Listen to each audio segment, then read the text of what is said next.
Good evening, everybody.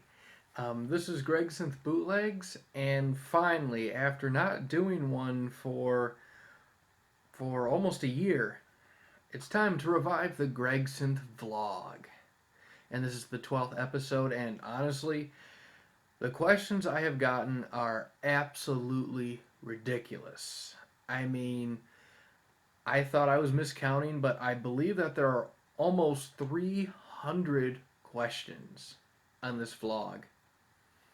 And, I believe that I owe you all a vlog because it's been so long, and I can't wait to answer these questions. But just as a side note, I may go hoarse during this because looking at all these questions, not only is there a lot, but some people really like to ask questions. People have asked me dozens of questions. There's someone that honestly um, went overboard completely and gave me 125 questions. 125. This is not 125 total questions from everybody. This is one person asking me 125 questions. So I will let you know who that is when I get to that person. But to the person who did that, you are absolutely insane. You are insane. Do you want me to get vocal nodules? Do you want me to have so much vocal damage I can't do any more Gregson vlogs? You don't want me to do any more debates or anything? What are you trying to do to me? But, you know, it's my fault. I'm the one who says, hey, ask me anything, and there you go. So, I've done things very slightly differently on this Gregson vlog. Usually I just have people send me questions on to my YouTube page or the comments or my Facebook or something, but this time I decided to ask Reddit questions too because I know there were some people that have Reddit accounts that want to ask me some stuff. So I've included questions from my email, from YouTube, from Facebook, and Reddit. Also, as I was scanning through questions and making sure I wasn't missing any, I came upon the realization that I either missed a few questions on the last vlog from last year, or I didn't answer them really 100% correctly in the sense of actually listening to the question. I kind of went into a different topic. So, about 97% or so of the questions are new questions.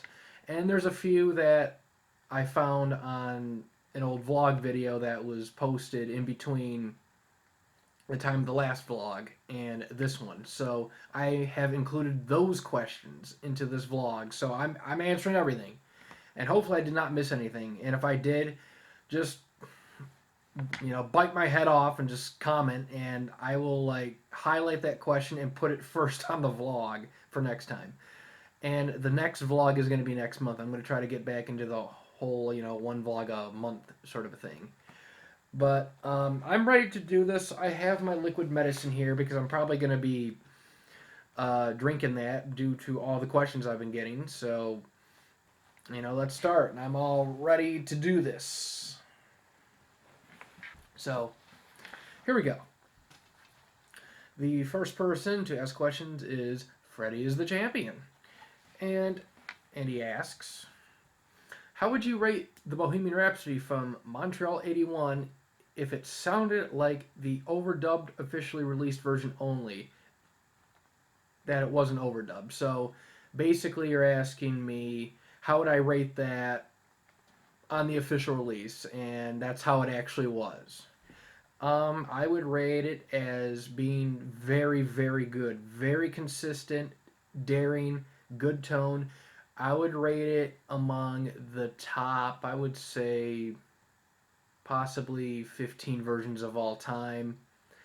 So I do believe that it is that good if it was recorded like that, and that's how it actually sounded. Now, the actual performance itself is very good still, but there's some flaws on it that don't quite propel it into the top tier versions, but it's still very, very, very good. Second question. What are your thoughts on Elton's farewell Yellow Brick Road tour? Well, I think it's great. I saw two shows in Michigan last year, both in Detroit, and I plan on seeing him a couple more times for 2020. And I believe that the tour is going very, very well. It's a pretty good set list, kind of, highlights the hits and throws a couple deep cuts in there. And overall, I'm quite satisfied with the show. Um, and I think for his age, Elton is doing pretty well vocally. Not obviously not at his peak and his later prime years of the later '90s and early 2000s, but he's still got some power left in him, and he's doing pretty well. So I personally really like the tour, and I would like to see more shows. Question 3: Would you rather lose your vision or your hearing ability? Ooh. Since I love music so much, I would rather take the loss of the vision. Both, I would hate to lose either of them, but if I had to pick one that's very, very, very slightly less evil, I would pick losing the vision. Question 4: Did you ever choke on food or a drink while listening to a bad Queen bootleg? Quite frankly, no. I have not done that yet, and I don't plan on doing that because usually when I listen to Queen shows, I don't have food in my mouth or drinking, so I haven't yet succumbed to that. But hopefully, let's not do that. Question 5: Do you like death metal? I like a little bit. I'm nowhere near an expert on death metal at all, but I like some albums like Altars of Madness, and it's one of those genres where I'm not overly familiar with it besides a couple key albums here and there, but it's a very, very good genre from what I've been told, and I would like to actually get into more. So I think it would be absolutely great. Um, Question 6: Is Kleine Lawful a nice nickname for you? I don't think so. Why? Question 7: What's your favorite German swear word? Um, I would have to go with Scheisse. It was the first one I learned. Question 8: Do you like fat gospel singers that sound like they got kicked in the balls? Oh, like James Canup. Oh, I dig him. Great singer. Check him out on YouTube. Question 9: Do you like sci-fi movies, TV shows? Well, I like some of the sci-fi shows. I don't really follow stuff like Star Trek, but I do like some TV shows like Dark and Stranger Things, which are kind of in that fantasy sci-fi drama sort of a genre, and I quite like those. Um, and if yes, what's your favorite one? Out of the two I have seen, it's kind of hard to pick because I love Dark and I love Stranger Things. I think Dark is a lot more complex, and I really need to follow it carefully in order to understand everything, but it's amazing. And Stranger Things is a little bit easier to digest, and it's a little easier to follow. But I would say they're about the same. I love them both, and I don't turn down a chance to see any episode, regardless if it's a new one or a rerun. Love them both. Question 10: Would you throw a 10-year-old out of a high tower because he caught you banging your sister? Well, I'm not that vindictive. Um, but hopefully I don't get caught in that situation at all because that would not look too good for my public image. Um, Game of Thrones. Question 11: How do you think Freddie's voice would have sounded like if he never got nodules and didn't smoke? Well, finally we're getting to the Queen here. I think he was. Well, at the very least, in the live environment, he'd have more stamina, and he would be more willing to go for key phrases and more of the difficult melody lines. I think he'd be more consistent live, and I think his tone wouldn't have suffered from all the abuse and having the calluses on his throat impede everything. So I believe, at least from a live standpoint, he would be more consistent. Now, as far as the studio albums, probably about the same. I mean, he could do anything in the studio, so I don't think the difference would be so much in on the records as it is would be in the live environment where you only get one chance because the real voice says hello. Question 12. Can we agree that the Magic Tour is the second to worst tour of the 80s for Freddie vocally? Um, that's a very, very good question. Because on one hand, I would agree with you, because although he's not hideous like a lot of the worst tour shows, I do believe he was, it was a downgrade from the Prime Live stuff for the most part. Although there's some really good shows on the Magic Tour, especially on those early dates. However, in terms of being consistent, he was better there than, say some stuff like the Hot Space Tour where he had some rough shows early on, and then he was great for a month and a half, or I should say more closer to a month, and then he went downhill. So from a consistency standpoint, I would say the Magic Tour is actually quite good for the 80s, even though that peak may not be quite where it was. So it's kind of a question where it can go either way, and there's valid reasons for agreeing or disagreeing. So I would say that in some respects I would agree with that statement, but in other aspects I would say, no, because he didn't really decline to, such a low point on that tour compared to some other shows. Like for example, on the Game Tour, oh yeah, he was great, but if you hear his off nights on the Game Tour compared to the off nights on the Magic Tour, the off nights on the Game Tour can be worse in spots, and same goes with the Hot Space Tour. So, kind of a weird explanation for that question, but either way is valid. Um, Question 13. What is your favorite quote from Game of Thrones? Well, I'm a big fan of that Walk of Atonement scene with, shame, shame, shame. But also, if I were to take that out of the equation, I really do like the, that unofficial Lannister sort of motto. A Lannister always pays their debts. I always liked that one, especially when Tyrion Lannister said it, because he said it with such conviction. Question 14. Are you sad that Queen didn't have concerts in the U.S. during the Works Tour? Well, yes and no. The yes part, because I want more stuff to collect and, wanted to hear some stuff. And the no part would be, well, knowing how that tour sounded in spots, maybe glad that there wasn't a U.S. leg. So it could go either way.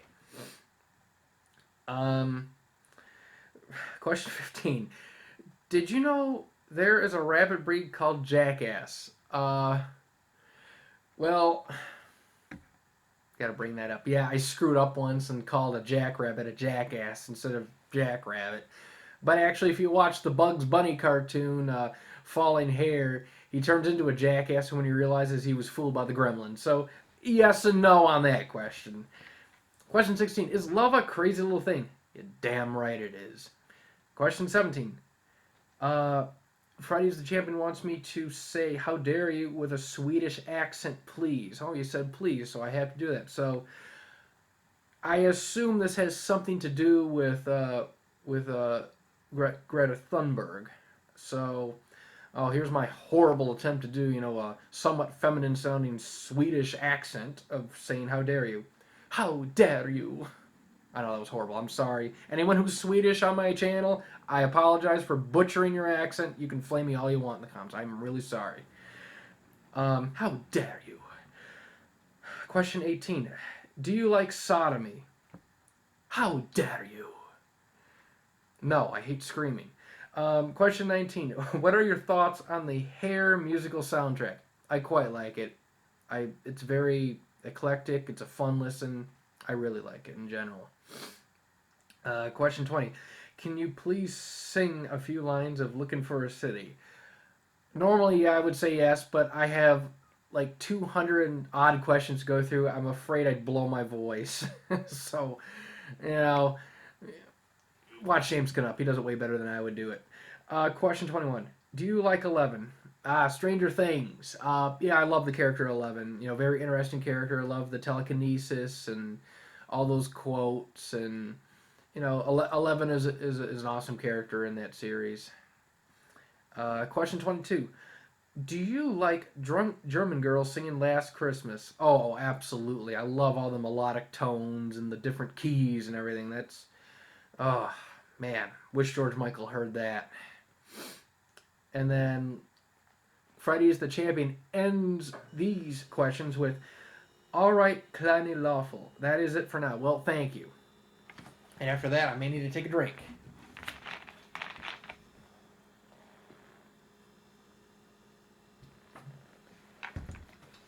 Okay. Next person, JC Calloway, aka Dragon Zeron. He asked me a couple questions. First one is, what shows do you want to see come out or get updated to a better source? Well, that's a very good question because so many different answers, so many different possibilities. But if I were to tell you a few shows that, if I had a button to have them instantly released, I would love to see some News of the World US leg shows come out. So I would love to see Boston 77. I would love to see Providence 77. Those are the two I really want out. And then maybe some crazy tour shows like Tottenham Mayfair or the second Liverpool or the Manchester. And maybe Hamburg 78. And maybe to give the 80s tour some love. How about like Hanover 82 or the second Munich 82. So those are some shows I would like to get released. Or get updated to a better source. Also, I'll give you a two-parter for this one. Glasgow 74 needs a better source. I'm sorry, it's crap. Even though it's a great show. Glasgow 79 needs a better source and a more complete source so I can finally hear that goddamn C5 in amazing quality and have the Freddie Mercury, you know, suck it Greg memes come out again at me. And next question. Have you ever met any of the royal family? If so, were they nice or were they standoffish? No, I haven't met any of them. Third question. If another show were to come out where Freddie hit the C5, what challenge do you want me to do? Well, if we get another show where Freddie hits C5s on songs, I'm assuming you're talking about Crazy Tour, you know, like the Bo Rap or something. What challenge do I want you to do? I want you to sing a whole Queen show live in one take. You can pick any Queen show you want, but sing the whole thing live in one take. That's what I want you to do. Thank you for the questions, Dragon. By the way, in advance, I apologize for butchering any usernames because I'm not exactly the best at pronunciating bad attempts to do someone's names here. So if I screw up somebody's name, please let me know how you actually pronounce it in the comments because I'm just going by what I think it is. So there's my apology right there. So we go to the next user, Neta Barkai, I believe. I'm sorry if that gets butchered. We have a question of, as someone who hasn't seen or is not knowledgeable in the Queen bootleg concerts, what things should everybody be aware of when they start listening to those concerts? Like crowd, band quality, stuff like that. Well, that's a good question.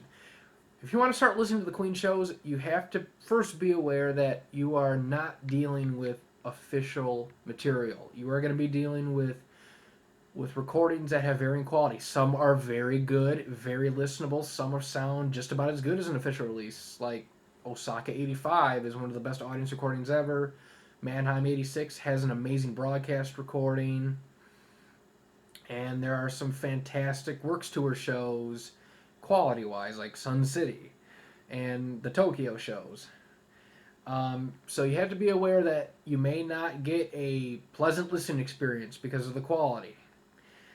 And also, you might also be aware that when you listen to these shows, at least from my point of view, and some people share this, but you may find extremely surprising performances of songs that you may see on official releases that are actually better than the official release, and you may be blown away, just like what happened to me. And that's how I got into the Queen Live stuff, is just listening to these different versions of songs and finding out like just how good they are compared to their official release. So I would recommend starting and listening to shows with that in mind. Pay close attention to what people are saying about the quality. There's a great website out there, Queen Live CA, who's been a huge influence on my work, and he does a great job with explaining the quality and gives a brief description of how the recording sounds, and he has the lineage and everything. So look for the audio quality, and also look for the set list. If you like a specific album or a certain group of songs, check out specific tours that have those songs in the set list. Like if you like Queen's progressive stuff in the 70s and you want to hear top-notch musicianship, listen to stuff from the Opera Tour or to a lesser extent the Races Tour or the News of the World Tour or even the Jazz Tour, because that has fantastic musicianship. So I would recommend starting with those key points and then looking at certain shows. And I am more than willing to help you out, and there are plenty of very helpful subscribers that have also uploaded shows on their respective YouTube channels that are also very, very good with telling you how the shows are and the quality wise. So reach out to any one of us and we will help you out. Do not be afraid to ask. Thank you for that. Next person, Stefano Vuoto. I think that's how you say that. I'm sorry if that's butchered. Yeah, we have a couple of questions here. What do you think are the best Tie Your Mother Down and Hammer to Fall live versions? Well, Tie Your Mother Down, if you want some great live versions, European Races Tour has some good versions. The We Are the Champions video shoot has a fantastic version. News of the World Tour has some great versions as well. And Crazy Tour, despite the lyrics being flubbed on a lot of those versions, have fantastic musicianship and great singing on them. So start with those. For Hammer to Fall, Live Aid is a classic version. Also Sun City, 84, Stuttgart, 84, Frankfurt, 84 is also good despite the rough quality. And some of the Tokyo versions from 85 are great, especially the second night. So I'd start with those. And if you want a really good Magic Tour version, first Vienna. Second part, are there recordings of those with a high audio quality? Well, assuming it's about those songs in general. Vienna 86, great audience recording. Check that out. Live Aid, the broadcast is great. And Stuttgart 84 and Sun City are also high quality audience recordings and soundboard, respectively. So start with those. Is Live in Budapest 86 overdubbed? Yes, there are some corrections, and certain older versions of the show have overdubs, usually a few lines on songs, and I believe Brian's solos on a song or two have been modified. But there's not a lot of work done on it. It's not like Wembley 86 or anything, but there is some patchwork done here and there on that show. And then ends with, thank you very much for your precious work. Rock on, dude. Greetings from Italy. Well, thank you very much. Ciao. Next person, the Epic Ranger 6. Okay, I did not butcher that one. We have 19 questions, and we're going to go through each and every single one of these questions. Question 1, do you sing in real life? If so, how well? Well, I try to. I like to do karaoke, and I'm not a very good singer. I don't have exactly what you would call great singing technique. I tend to shout myself hoarse, and it's not a very healthy singing technique. All I can say in my defense is I can recognize pitch, and I can carry a tune on my good days. But I'm not a very good singer in general. But I like to do it. Question 2. Around which concerts do you think Freddie started to develop nodules? According to stories and interviews, he started to develop vocal problems on the North American Sheer Heart Attack Tour of '75. and he got diagnosed with them towards the end of February. So I would think probably in the shows leading up to that, he may have been having some problems. I know that Queen did a two show day in Philadelphia, 75, and by the end of the second show, his voice was gone. He couldn't speak. So I would say February of 75 was when the problems started to happen. Question 3. What is the lowest quality bootleg you have listened to? Well, in terms of Queen, stuff like Second Sao Paulo 81 is horrendous. Glasgow 74 is horrendous. The downgrade to Glasgow 75, which thankfully is not out there, it was one of the most horrific listening sessions I've ever heard in my life. Brussels 74 isn't very good either. Um, but I would say there's two other shows I'll bring up that have nothing to do with Queen that I gotta say have like the sound quality would make you tear up. Um, when Paul Stanley Kiss went on a solo tour in 1989, all the shows got recorded by someone in the audience. One recording in particular, I believe, going off the top of my head, is from Asbury Park, is without a doubt probably one of the absolute worst attempts to do a recording ever. It's so distorted and overblown you can't even tell the songs. Literally, you cannot tell the songs. It is god awful. Like I would give it like probably an E on the quality recording. And then there was a recent one that came out on Dime a few years back. It was a Billy Joel show where from New York where it was described as being recorded from the inside of a colon because the quality was abysmally bad. It sounded like it was recorded in a cave, and then you multiplied the echo and the reverb by about 100. So the colon recording was atrocious. But those are a couple for you. Um, Question 4. Which Queen concert was their worst overall concert? Not just Freddie. Let's see. Taking into account the band, I would say Dallas 78 is a contender because first day of the tour, and or I should say first night of the tour, and they're sloppy, and Freddie doesn't sound too hot, and the band are missing cues and fumbling through songs, and not the best night, although they would get tighter. Um, and Roger Taylor said the Canvey Island concert from '74 was the worst show they ever played, and that's the one where Freddie has to play a Wurlitzer electric piano because at the time Freddie didn't own his piano, so he would play with whatever the venue provided, and that venue provided a Wurlitzer, so no doubt White Queen and Seven Seas of Rye would be spectacular. I would love to hear that. But another show that there's some that aren't too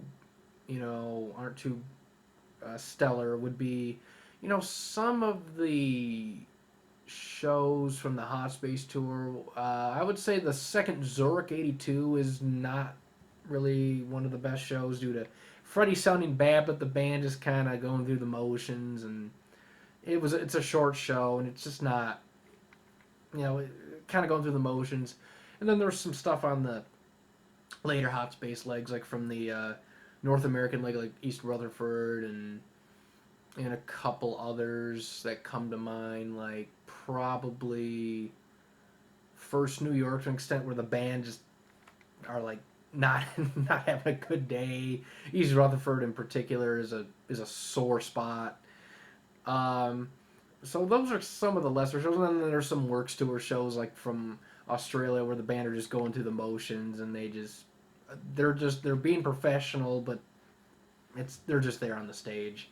So those are some nominations. Question 5. Which Queen concert do you really wish was available the most? Ooh, if I had to pick one. Boston 77. We have Sleeping on the Sidewalk, and it'll have the first performances of songs like It's Late. So I want that show to be the number one show to come out, no matter what. And I say that as a huge Crazy Tour nut swinger. Question 6. What got you into bootlegging, and what motivates you to continue? Well, what got me into doing all the recordings was just hearing all these different live versions of songs and comparing to the official releases, and then discovering Queen Zone and Queen Live CA and seeing this archive of recordings on this website, and I started picking and choosing certain shows to start off, and then I started the YouTube channel, and then it all snowballed from there. And what motivates me? Well, the subscribers and the thrill of just discussing Queen with subscribers keeps me going. Question 7. How are you doing? Fine. Voice is okay so far. Question 8. What is your least favorite Queen tour and why? Overall, I would have to say the Works tour. It had all the potential to be one of the best tours they've ever done. From all accounts, the lighting rig was fantastic and the stage atmosphere was fantastic. The set list on paper looked phenomenal. Digging through, the deep cuts and doing songs from just about all the albums. Bar jazz, but then there's the Mustafa stuff. But but on paper it looked great. But actually, what happened was you had such a potential to be an amazing tour, but it just fell down. Freddie was very inconsistent. Voice went down quickly and was not good throughout the tour. And then the band started to get kind of like going through the motions a little bit in '84. But there were still some good shows here and there. But then by '85, it started to get kind of stale, and the band were just on stage just to do their job by that point. And it just, the shows, not that they were a chore to listen to, but I would rather listen to pretty much anything else rather than shows from that tour. So that's why I nominate that tour overall as the worst. Question 9. I personally love Magic Tour concerts. But what is something you dislike about the Magic Tour? I would probably say, if I were to say one thing about the Magic Tour I don't like, I'm not the biggest fan of the set list. I know Queen were huge again after Live Aid. The set list was geared around the new album, and it was more of kind of like a greatest hits set list with the oldies rock and roll medley in there. But the set list really doesn't really bring forth my best reviews. But I mean, I'll listen to it. It's okay. It does its job. But I'm not really a fan of that set list in general. Especially like sandwiching Friends Will Be Friends, in between Rock You and Champions. To me, that didn't really work too well, even though I understood why they did that. But that's just me. Question 10. What do you think caused Freddie's voice to go to shit in the Works tour? Well, the last show they did before the Works tour was Tokurozawa 82 in November. And the first show they did on the Works tour was August of 84 in Brussels. So you had that long gap where, Freddie wasn't really in that touring voice oiled mode, like not vocally prepared for the tour. And if you have that long layoff and then you go straight into a tour, it can backfire. And then during that time, Freddie was partying a hell of a lot and just not taking care of his voice. And there were a lot of factors that wrecked his stamina. And doing that abusive singing style on the Works tour didn't help matters. And his stamina was really affected on that tour. And thankfully, he had some good shows there, every now and then on that tour, especially, the Japanese shows of '85, and then there's some wild cards like first Rio and Stuttgart, Sun City, but yeah, his voice was really hit and miss on that tour. Question 11. Why is synth in your name? Well, because I love to play keyboards. I've been obsessed with electronic instruments, namely synthesizers, for quite a long time, going all the way back to, I would say, middle school. And every now and then I'll sit at my computer and work on a song I'm writing on, and I always like to use electronics and synthesizers and effects in my music, and And I always just loved synthesizers because I think it's a very fun, creative instrument, and you have so much freedom to just experiment and do all these crazy things on the instrument. And I just love working with effects and the virtual synthesizers on the computer and just having fun with those apps. So that's why synth is in my name. Question 12. What is your favorite Queen song? Save Me. Absolute favorite song of all time by Queen. Question 13. Don't you wish there was a higher quality video for Nebworth 86? Yeah, it would be cool to get that, but I'm okay with what we have. Uh, Question 14. Best performance of Bo Rap in the Magic Tour. Quite a few nominees. I would probably say overall it's a toss-up between the first and second Leiden shows. The first Leiden is more like sung like Prime live with the phrasing, and then second Leiden is sung a little bit more laid back, but has a lot of great moments in it, and it's still very consistent. So I would say those two are the two versions to go for overall in terms of consistency. And then let's see, question 15. What made Freddie's voice deteriorate in Japan 79? Well, we have the first night of the tour finally after, you know, waiting for that forever, and then a couple years ago it was released. He starts off fairly well, but what caused it to deteriorate was it's towards the end of the tour. His voice was tired, and he blows his voice out in between that first show and the next Tokyo show where he already has significant issues. And it's just his voice was gone. It was worn out. Constant touring, partying didn't help, and you also have the vocal nodules to go on top of that, which also affect the stamina and it slows your vocal recovery time too. So basically, it was just wear and tear of the road for the most part, along with some partying and maybe drinking too much sake. I don't know. Maybe I should ask Freddie. Question 16.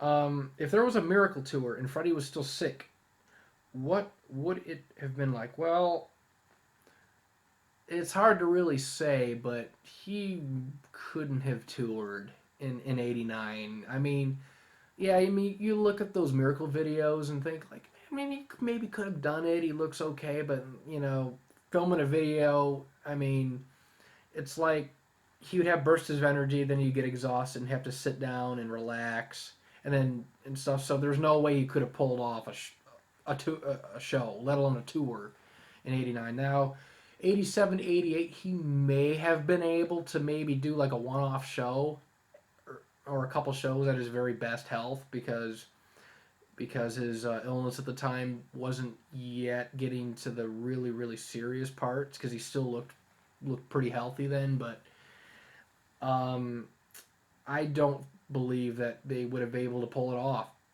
a miracle tour because Freddie was in too poor of health. But I would have, if he was not ill, I would have loved to have seen that tour because I would love to hear those songs like Breakthrough Live and Invisible Man Live and I Want It All would have been absolutely amazing with the original Queen. And then question 18. When do you plan to upload Nebworth? Well, I've always said that that'd be the final thing to upload on my channel in terms of audio shows, and I still stand by that. But knowing how erratic releases can be, I'll probably wait a few months after like a certain upload, and if nothing else surfaces, then I'll upload it. That's when I'll make the determination. But it's one of those things where I have to really pick and choose the timing very carefully. Question 19. What do you plan to do when you run out of concerts to upload? Well, hopefully I don't, but if I do run out of shows, I can still do vlogs, I can still do debates, and I can still talk. So I'll still find a way to keep myself entertained on the channel. But just because I run out of shows doesn't mean I'm going bye-bye. So sorry to all the people who wish that. But thank you for those questions. Epic Ranger 6. Next person, Alessandro asks, why Queen doesn't release soundboards of high-level shows? When will they release a new remastered concert? Well, for me, Queen, I I don't believe they like to really focus on the past. I think they just want to go forward with the present and the future. So they're focusing on right now the Queen and Adam Lambert stuff.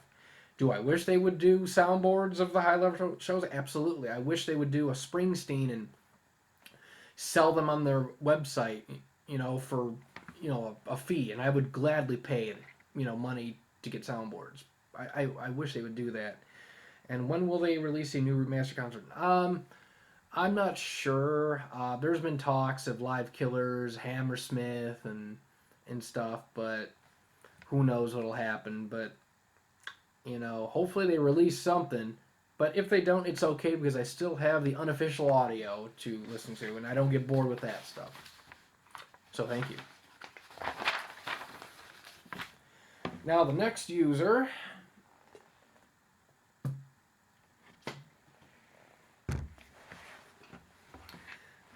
User has the name of Dialro. I think that's how you say it. Dialro, I think. This user has a couple questions. There is something new about Edinburgh 76. To my knowledge, no. There's just that one really rough audience recording out there. Hopefully that show gets an upgraded source because it's awesome. I really want to hear a better source. You take me right there. Well, I totally agree with you. That's best version of the song, hands down. I would love to hear that in amazing quality. Well, at least Hyde Park's a close second. And then second question is, do you think the second Sao Paulo gig of 81 will get a better quality in the future? Well, I wish my crystal ball was working right now, but hopefully we get something because that show is so fucking good. Freddie sounds amazing. The band sounds great. The atmosphere is great. But, oh my God, that quality is so bad it makes me cry thinking about it. My ears cry. They bleed. My nose runs and my eyes water listening to that quality. It's just so bad. Man, I wish an upgrade comes out for that show. Seriously. Thank you. Next person is Nico Rinkoff. Has a few questions for me. First question: what do you think are Freddie's worst and best studio vocal performances? Well, that's a very good question. We'll start with the best ones. Some of the best ones I think would be stuff like "The Show Must Go On." Absolutely phenomenal singing on that. Soaring to those really high notes. A very emotional song. Fantastic song. Also, Innuendo is amazing vocally. I'm a fan of, Give Me the Prize, Who Wants to Live Forever. And if I want to go into more of a dynamic route, I would say stuff like My Melancholy Blues and You Take My Breath Away are absolutely top notch. And I also love the Prophet song, and Love of My Life in the Studio is an amazing vocal performance. So those are just some I really like personally.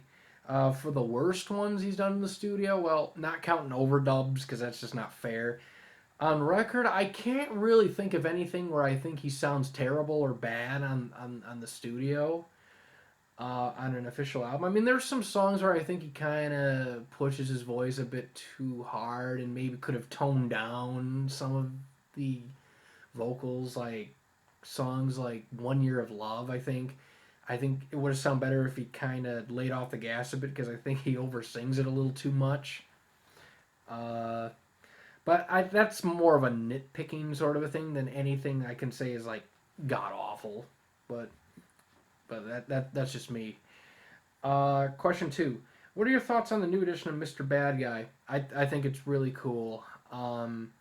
Finally we can hear the songs in better quality, and I recommend anybody who has at least a minor interest in Freddie's solo stuff to pick that up because it's worth it.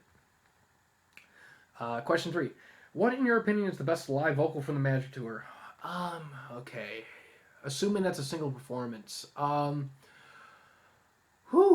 Probably something like maybe like The Kind of Magic from First Leiden, or some of those Dust performances from the later part of the tour are great. Like Vienna is amazing, and Frejus is great, and there's some wicked good bow raps. on that tour from the Leiden shows. Um, anything that stands out? Uh, I would probably say, after thinking about it, maybe the One Vision from the second Leiden, because Freddie sounds just almost identical to the album with the tone and the note choices, and there's a couple slight deviations in the bridge part, but it's fantastic. I would probably say that is the single best performance he did on the Magic Tour. But some of those other ones, like the Lied and the Kind of Magic from the first night, and some of those early Boraps are not too far behind that. Question 4. On what album does Freddie have the best vocal tone, in your opinion? Okay, so how Freddie sounds, his tone. What do I think? Oof, tone. Okay, this will be very subjective then. I don't know. There's always something about his tone on those mid 70s albums. The ones in particular are, I'm talking about, our Opera, Races, and News of the World are the three that come to mind. There's something about his tone on those albums that is really appealing to me in general. Like on Opera, I think, his voice slightly matured from previous albums. It's a little bit fuller, but it's so dynamic. He does this amazing soft tone on Love of My Life. Very clear as a bell, sort of, high range, and very dynamic, and just so many shades of his voice. And much of that can be applied to the Races album as well. And then News of the World is its own animal because his singing style is a little bit more direct. It's a little less polished. It's a little more rock and roll, a little bit more raw, but it works so well on those songs. And My Melancholy Blues to me is one of his best performances because amazing dynamics and soft tone on that. But Spread Your Wings is just so good vocally, just how he sings it. And it's not necessarily notes. It's just like his tone is just amazing. So, I mean, his tone on those three albums, there's some about it I just adore. And it's not anything technical, it's just like how he just sounds. And one other album I'll say that I love his vocal tone on, and it's a very controversial album, is Hot Space. Yes, the album is often rated the worst Queen album. Yes, myself rates it in the lower tier. I still think there's some great songs, but not my favorite album. But his tone and his singing is so good on that album. It's like I almost wish he didn't waste it on some of those songs because his tone is phenomenal on it. But that's just me. Watch, the comments are gonna be like, "You like Hot Space?" Well, fuck off. But thank you for those questions. And now we get to somebody who I will probably shoot after I do this vlog. I will find out his address, and I will visit his door, knock on it, and say, "Why the fuck did you send me 125 questions and you didn't even scale any of them back, and you want some answers for them?" Well, you're gonna get your answers. And I am talking to you, Mr. Lorenzo Levy. And I feel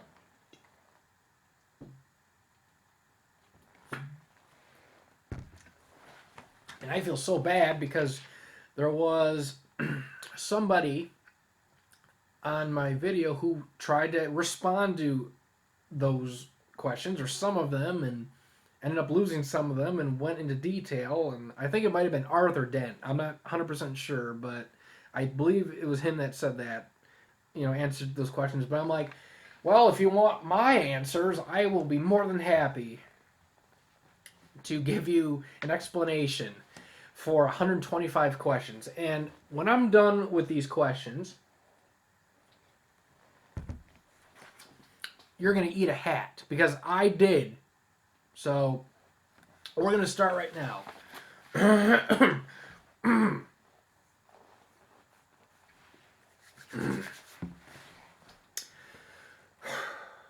Mr. Lorenzo Levy, thank you so much, Greg.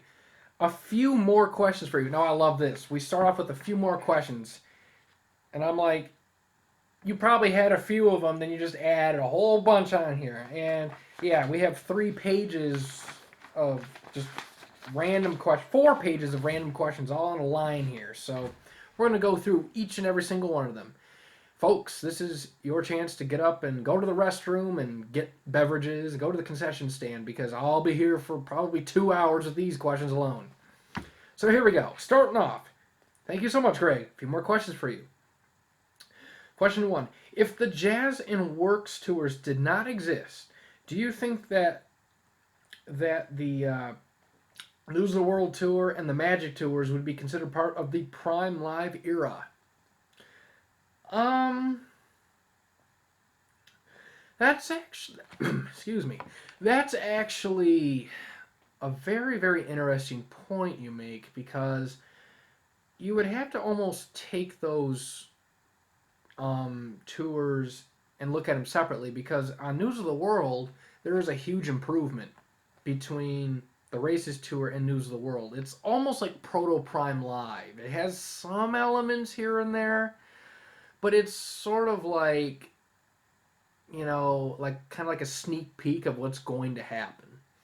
For the Magic Tour, even though I like Freddie singing in general on that tour, I would not consider that to be part of the Prime Live because although he does sound better than some of the stuff on the American hot space and the Japanese hot space and a few things here and there. Overall, if you look at the consistency and how he would sound before, there's a bit of a step down, even though there's some great stuff. So, News of the World would be like, I kind of see some signs that it's going to happen, but it's not quite at that level yet. Whether on the Magic Tour, it's like, all right, it's not at that level, you're kind of past your live peak here, but it's still fine. So, I would not consider either of these tours to be part of the Prime Live era, although the News of the World tour in particular may get an asterisk by it saying that signs are developing and there are performances that can match stuff from the Prime Live era. And the same goes for the Magic Tour, although I would probably put News of the World much higher up on that list. And the next question here is, who is your favorite non-Freddie Mercury keyboardist for Queen? I would have to say out of all of them, Fred Mandel. I think he played the songs the best on the tour, and I love his keyboard fills, and he did great patches. So I would probably say Fred Mandel overall. Not to slam the other two, but I'm a big Fred Mandel fan. What are your thoughts on Nate Ruessa-Fun? He's a good singer. I like his tone. It's kind of Mercury-ish and, influenced by Freddie. I think he's a good singer. Would you have changed the set list for Queen's Live Aid show? And if so, what would your ideal set list be? After thinking about it, I actually would not change it because you open up, it's like the perfect set list for that time limit for that audience. The audience was not a Queen audience, it was the general public. The general public knew Bo Rap, obviously. And then Radio Gaga at the time was a huge hit, so the crowd was familiar with it because it was a hit on the radio, hit single. Same thing with Hammer to Fall, plus it's an up-tempo rocker. And then you have Crazy Little Thing Called Love, huge hit single. And then you have We Will Rock You, Anthem, Champions Anthem. So looking at that aspect, they picked a great set list for that specific event and for that crowd. So, yeah, I'm thinking maybe if he's saying, Under Pressure with Bowie, that was a thought, and I'm like, that would be amazing, but, that would have been amazing, but for Queen's set, I think it was perfect the way it was.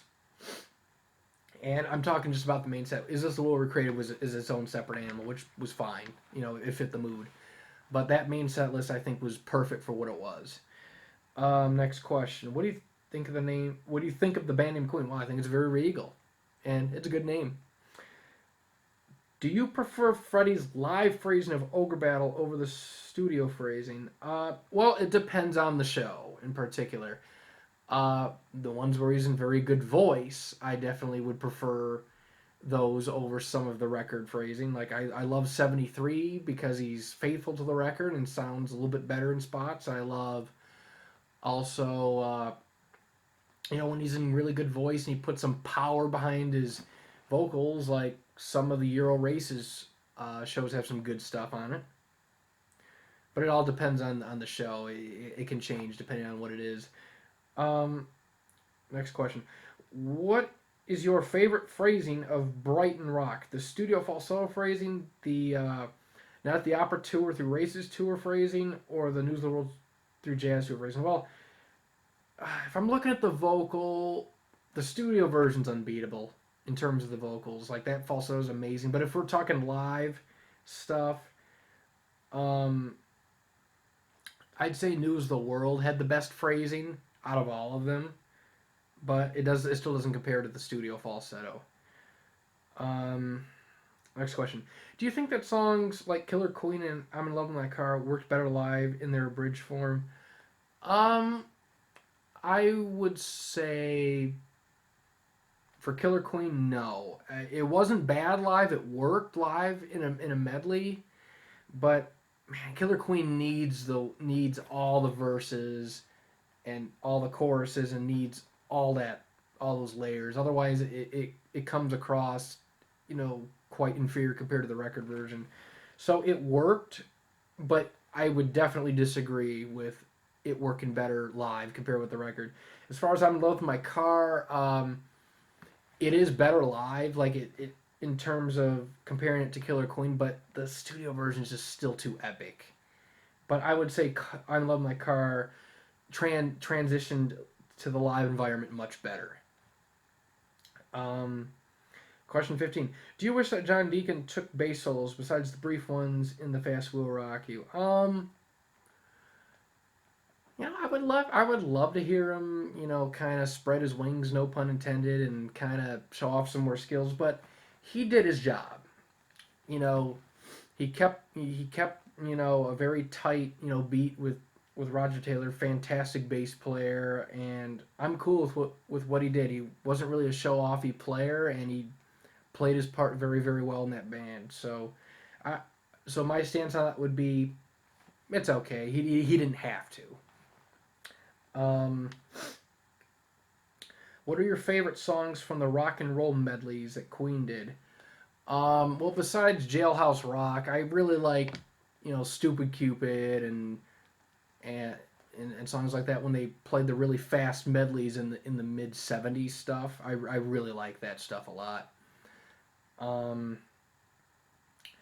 and then, what songs would you have added or taken away from the rock and roll medleys? To be honest, I wouldn't have changed them. I think they were perfectly fine the way they worked, and I think they were very well executed. I wouldn't change them at all. Why do you think that Freddie's voice was always in relatively bad shape in Zurich? It was cursed. That's all I can say. I don't know, just unlucky timing with tours, I guess. That's my best explanation. So you join, Dimitri's club if he can't fucking sing in Zurich. Well, there you go. Now we have two people. Um, 22. Uh, do you think Freddie could have sung "Friends Will Be Friends" in the original key of G during the Magic Tour? Well, I think he could have given it a go on earlier shows, but then again, his voice was having some issues at the first line towards the end of the night. So how that would have turned out, I don't know. But I think he would give it a shot, but he would struggle. He would have issues up, trying to hit, A's and B's, and it would come across really forced. So I think they made the right call on lowering it to F. So I think he could have given it a good go at some shows, but it would sound strained to varying degrees. So they made the right call on lowering the key. What bands would you want to hear Queen covers from? Um, any specific bands? Well, not really. I know he did some stuff at the tribute concert, but I think Elton John in particular would do some great, renditions of Queen songs, the more piano ballady based songs. Because Elton, for the most part, does really good covers of songs like John Lennon's Imagine, and he did some really good renditions of The Show Must Go On. He did it in his own style, and I thought he did it quite well. And he did these brilliant interpretations of I'm trying to remember the artist off the top of my head, but she did the song Sand and Water, and he transposed the song down a couple steps, or I should say, when I remember, yeah, it was one, two, yeah, about three semitones down, I believe, but he made it his own. Beth Chapman, that's the artist. So I would love to hear Elton do some Queen covers because I think that he would put his own stamp on it and make it sound really good. Um, Next question.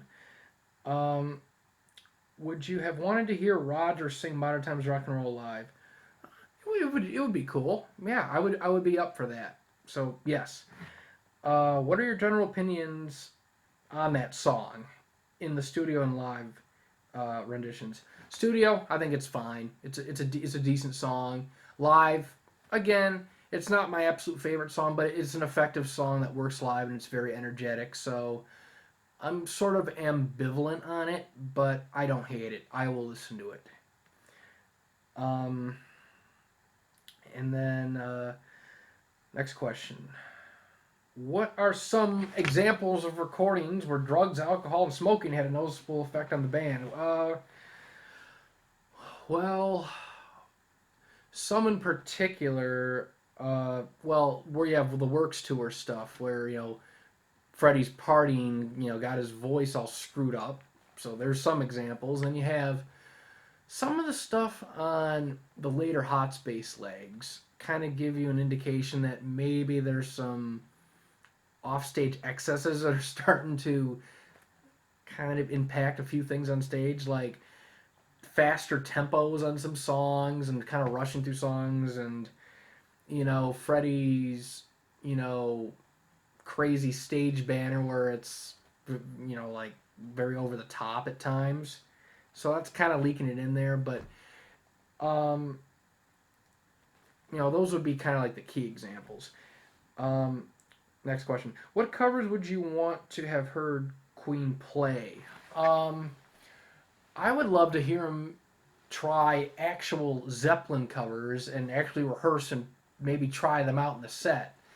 I'm not talking about like that immigrant song from Berlin that everyone seems to love and link to me, but I would love him to try some Zeppelin covers and maybe dust off some Elvis and Little Richard stuff. And I'm not talking like putting it in like a oldies medley like they did on the Magic Tour, or including bits and pieces of Little Richard stuff in those '70s rock and roll medleys, but like the actual songs. Have Freddie on the piano and have him playing at the fast tempo. Like I want to hear authentic rock and roll versions of songs like that, not like acoustic versions or medley versions. So I would love to hear songs from the artists that they grew up with.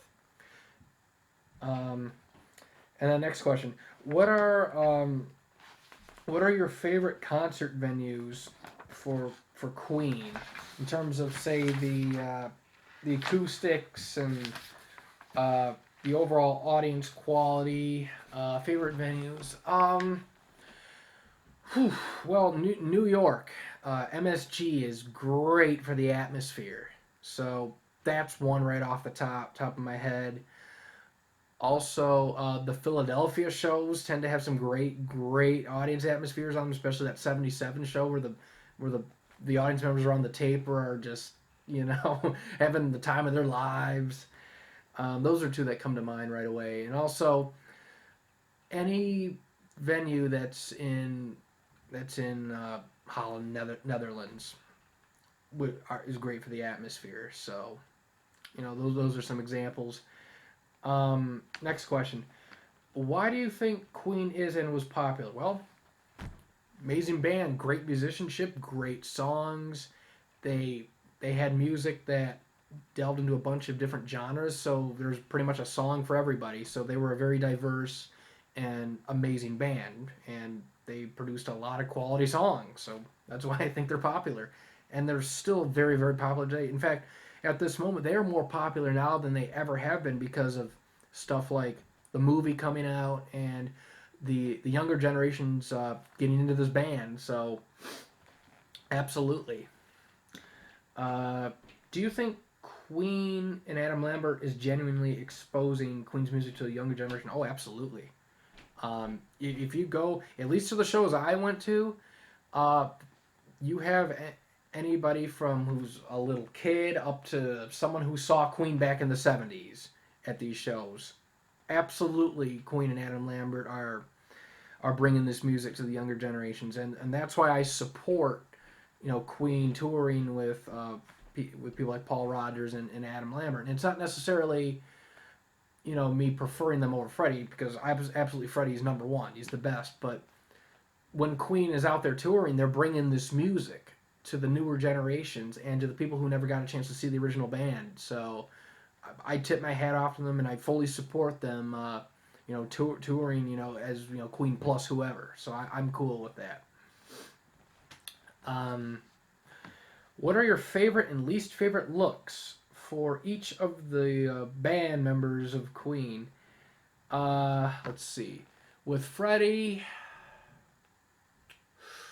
my favorite look out of all of them, I love the mustache, in particular. So, I like his look on like the Hot Space tour and the Works tour, because I think he looks amazing.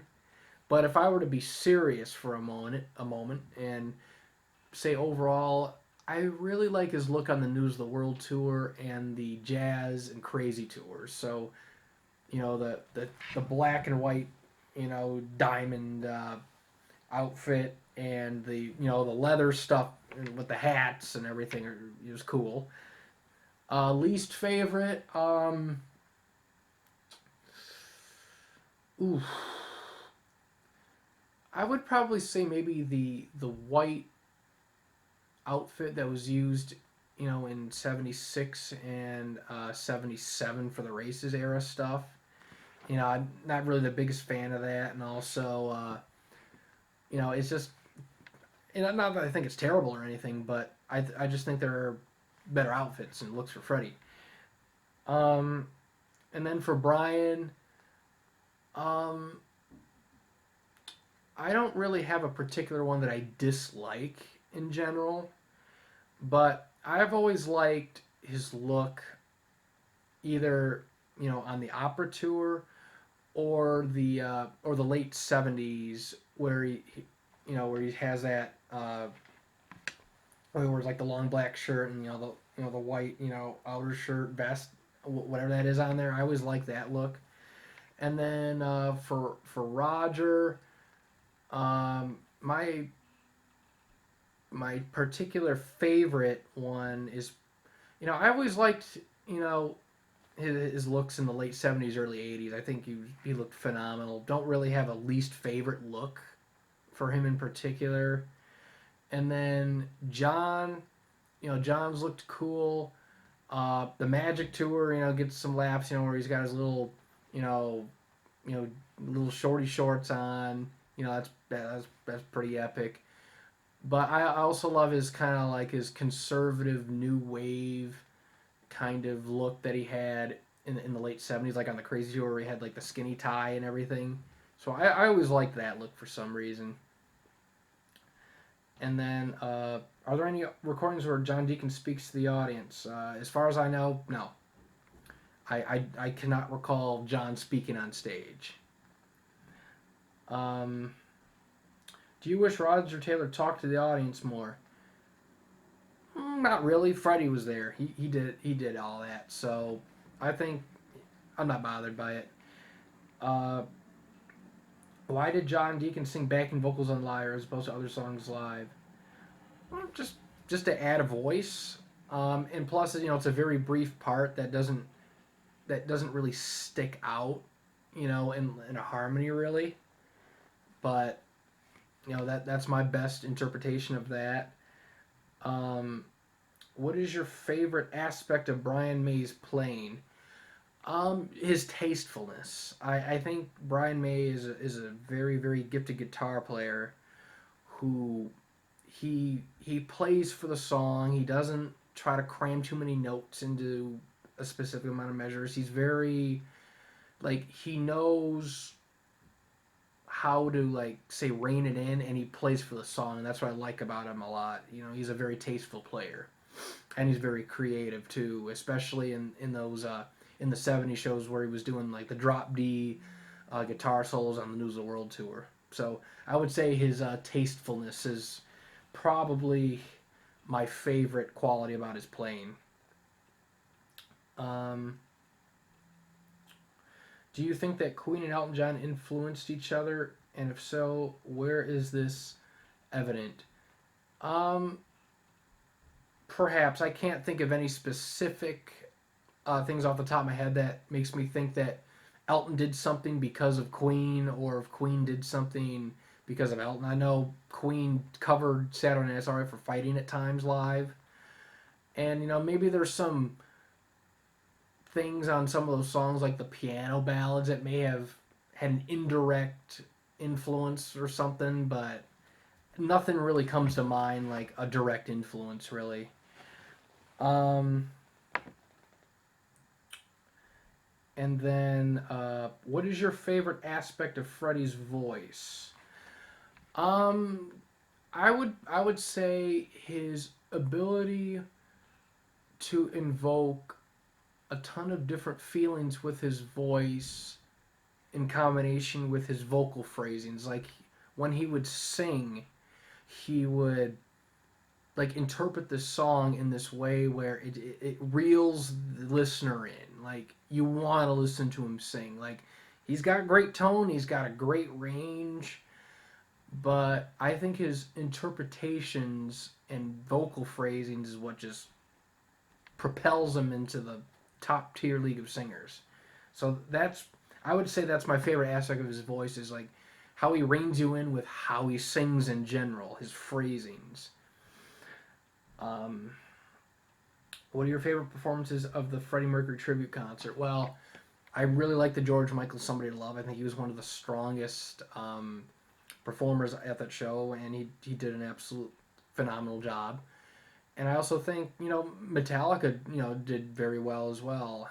And I also love the opening Tie Your Mother Down that happened. So those are some of my favorites. But I would probably say the Somebody to Love from George Michael is probably my absolute favorite.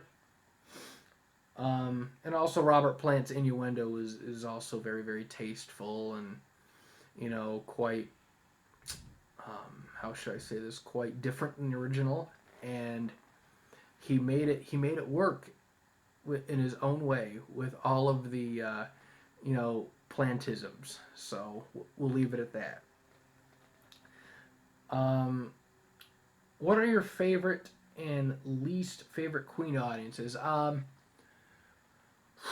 don't have a least favorite Queen audience, but my favorite is the one from Philadelphia '77, where you have the excited crowd members around the taper, talking about the songs and everything. So that's probably my favorite crowd to listen to on a Queen show because they're so amusing and they're so into that show that it's just phenomenal. I love it personally. Um, if you could play a character in the Borat movie, who would it be? I actually really haven't given that too much thought, to be honest. But I really don't know who I would pick.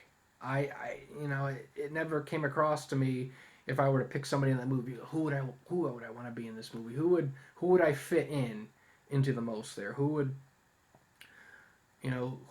should I go for? Who am I closely related to in the movie. I don't know. Maybe someone else can probably give you the answer on what they think I should be in, but I haven't really given that much thought about which character I would play in there at all. Um, I mean, it, I don't know who I would want to be, but I would love to be, if I had to pick somebody in that movie to play, I should say, like, I'm not going to go for, like, the cliche pick and pick, Freddie and, any of the band members, but um, I actually would have been, I wish I actually would have been in that audience, watching like the Live Aid performance and everything. I would love to have been in there as an extra. I would love being an extra over an actual character. So because I think it would be great just to be surrounded by fans and that music and just all that stuff. Um, I'm starting to go hoarse now.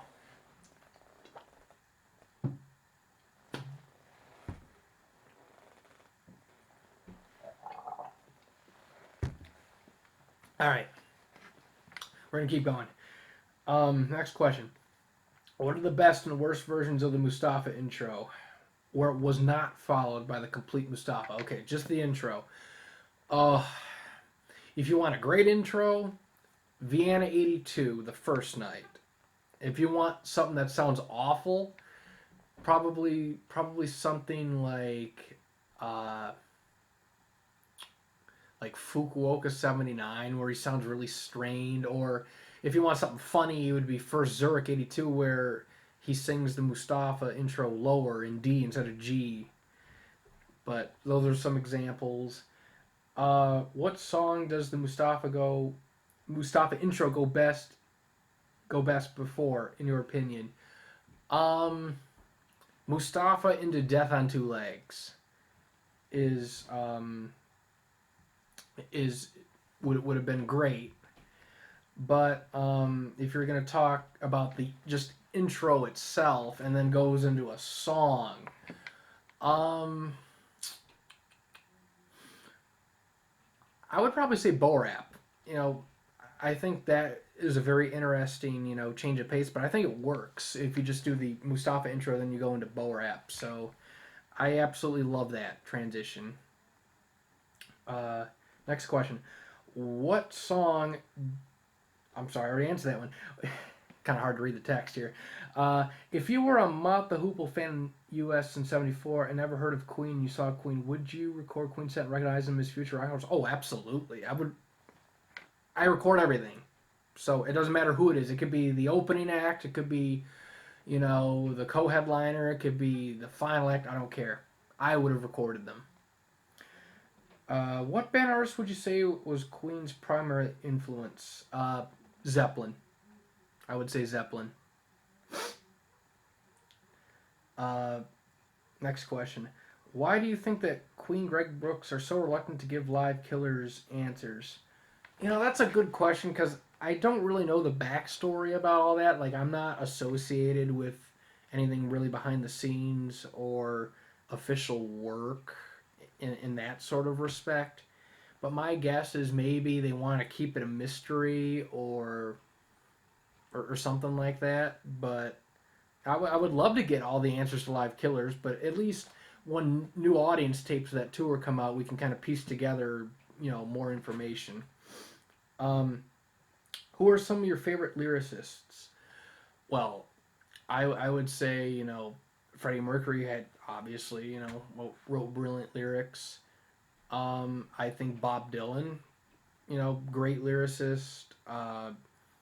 David Lee Roth of Van Halen was a fantastic lyricist, and Bon Scott was a fantastic lyricist. And I could go on. Um, but, those are some of my favorites. And also Bernie Taupin, uh, great lyricist as well. Um, would you consider some of Queen's music to be prog rock? Oh, absolutely. Especially stuff on Queen 2 through to Day at the Races. You have some prog rock tracks, White Man, some bits of Bo Rap, Prophet Song. Bicycle Race has some proggy elements in it. Um, and also Innuendo. the title track, prog rock in there too. So yes, I would say some of their songs are prog rock, or at the very least have elements of it. Would you have wanted to see the holographic Freddie Mercury perform at the Olympics? After thinking about that, I would say no, because I'm okay with, when I went to see Queen and Adam Lambert, they always put the Freddie on the screen, for Love My Life, or parts of Bo Rap. That's fine. I'm cool with that, but I don't know, the hologram, I don't know, it just doesn't seem right to me. I know everyone has their own take on that, but I've never really been a fan of the hologram kind of a stuff, so I I'm not really a fan of that. I don't know, something about it just doesn't seem right to me. Um, do you think Freddie changing his name from Farouk Becerra to Freddie Mercury was a good idea? Oh, absolutely.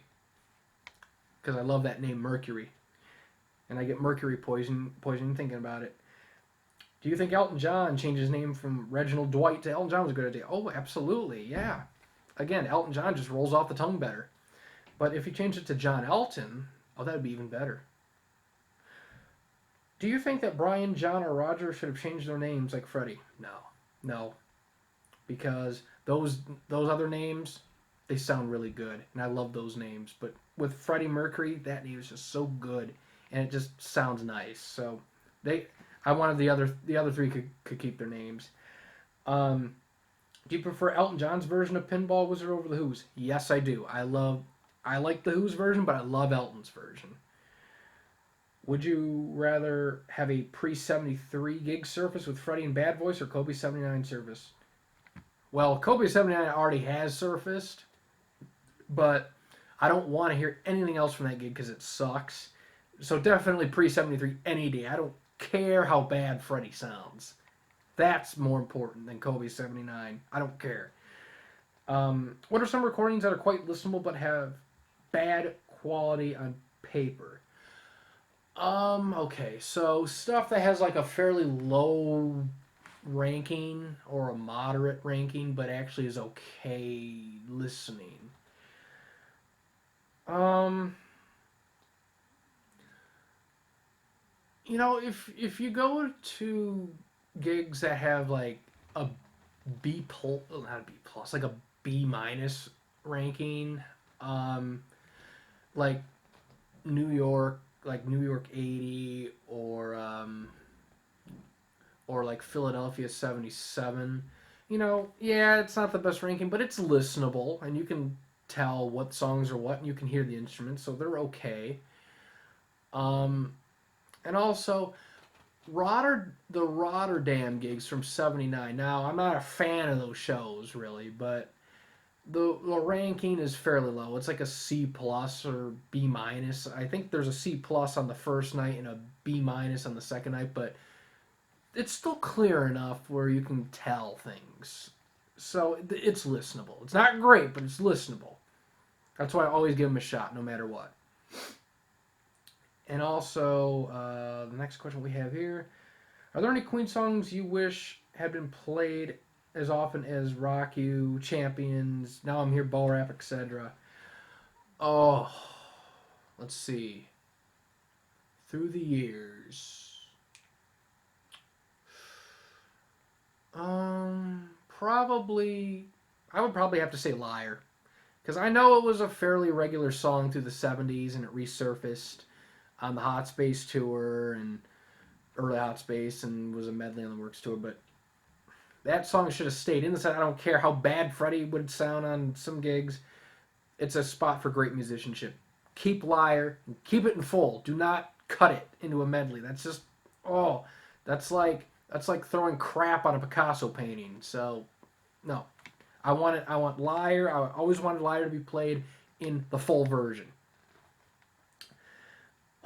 What are some examples of surprisingly good vocal performance from Freddie on gigs that were otherwise rough for him? Well, there's some Works tour shows like Dortmund and Paris and like Munich, where his voice is not very good in general, but he's able to like effectively sing some of the songs. Like Hammer to Fall, for some reason, sounds okay on those shows. And and then Zurich '86, which is Freddie's worst Magic Tour gig, he's able to do decent on Dust still. So I'm surprised that worked out. Um, and also on the Japanese '79 shows, a number of them, Freddie sounds okay on Dreamer's Ball still. So there's another one for you. Next question. We're getting like somewhat to the halfway point here.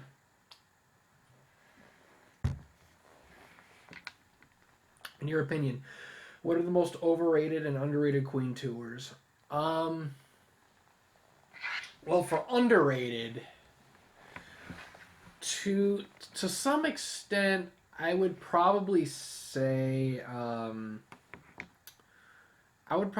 the '78 Jazz Tour, because the Jazz Tour in general kind of gets a bad rap because of Freddie's vocal shape, and his vocal troubles on the '79 leg, but the '78 leg, his voice is relatively okay and even quite good on some shows like Landover and the New York shows.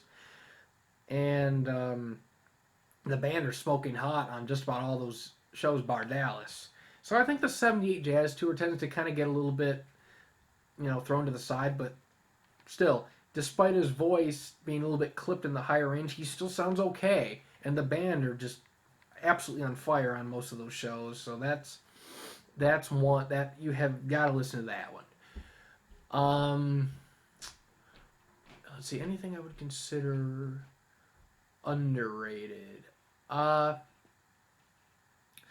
Opera Tour '76, because a lot of people like to focus on Boston because of the quality, and no doubt it sounds amazing and it's a great show, but there are, now to this date, there are three other shows that need some love on that tour. New York, which is great overall. Milwaukee is phenomenal.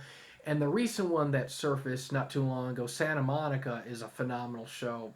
And we only got those four so far. But they are, it's, don't just listen to Boston. The other three shows tend to get underrated compared to this one because of the quality. But I insist, please listen to those other three shows. I swear to you, you will like them. And I'm not, just making this up. I mean, they are phenomenal musically, and Freddie is strong on those shows. He sounds good. So, please listen to those for the sake of Queen fans all around the world. And let's see, anything that's else I would say is underrated.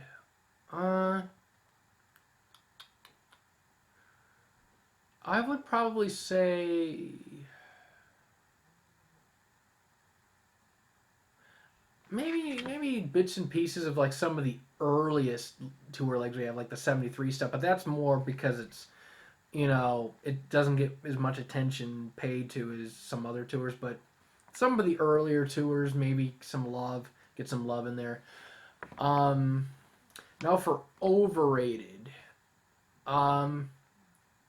there's a couple that come to mind, and it's not necessarily because they're bad by any means, but I think, it kind of gets thrown out of balance. A lot of people I've been seeing, because this particular tour gets a lot of mixed reviews.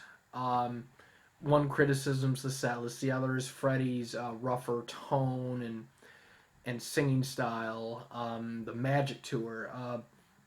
A lot of people, would talk great about Wembley, and they would say the Magic Tour is one of the best tours because of like that show and because of the the epic uniform and everything. But I like the Magic Tour, no doubt, but I would not consider that to be a tour that's high on a tier list. I would say it's about like a mid-tier tour with some good stuff in there, but I don't think it's as good as what some people say. Another one that tends to get talked about quite a bit, but I think it's actually inferior to especially the next tour leg. The Opera Tour of '75, mainly because Hammersmith's on there, and yeah, when the first Liverpool show came out and you had the first performances of songs, yeah, historic, fine, great. But when you look at that tour as a whole, it like Freddie's still getting used to the nodule stuff, and I don't know. I would take any of the '76 shows over, and I mean by '76, I mean all the U.S. shows, and maybe in a few, a couple of the Japanese ones, but uh, I think the '75 leg isn't quite as good as what some people say because I've had people say stuff like, "Oh, it's their peak live" or something, but I tend to disagree with that. I'd say musicianship is awesome, but I think the next tour, like the American one, you have everybody's better and it's more tight, it's more focused, and everyone's on all cylinders there. So it's not bad, but I find that there's better ones out there. Uh, Next question. We're getting through these.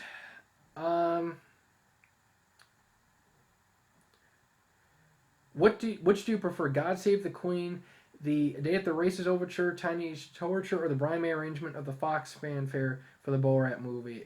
For the Borat movie, I gotta say the Fox fanfare. I think that's brilliant, absolutely brilliant.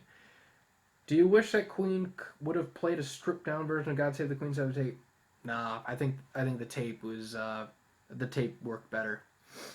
What do you think of the Indianapolis '77 film?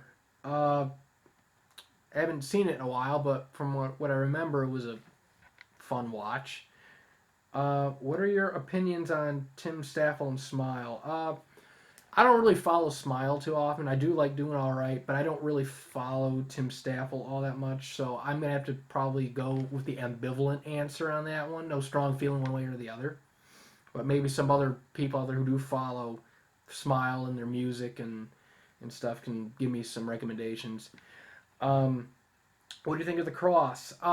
Again, I'm not overly familiar with it. A subscriber friend of mine, Nasty Queenie, has been posting a lot of Cross material on his YouTube channel, and I believe the channel is called Queen Solo Concerts, and he has it down to a science. Like he uploads all the gigs and he writes a review, kind of similar to what I do.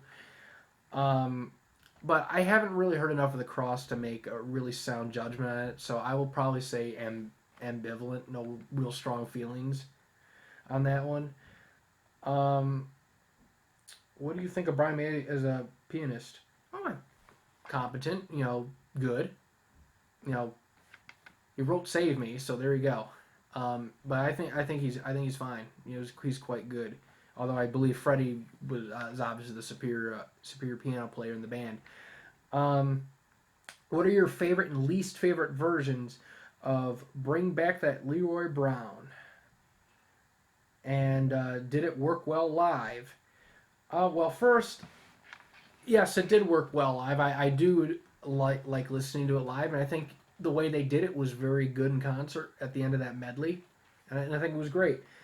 Now, when it comes to specific versions, my least favorite version would be stuff like Himeji and Fukuoka '76, where either Freddie is having a hard time with the vocals or Brian plays the ukulele banjo in the wrong key.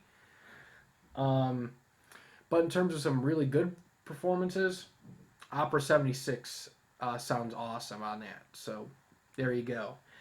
What is your favorite Queen compilation? Oh, um, for sentimental reasons, I'll have to say Queen the Platinum Collection because it was the very first Queen related compilation and CDs I ever gotten, and I love that. I love that stuff.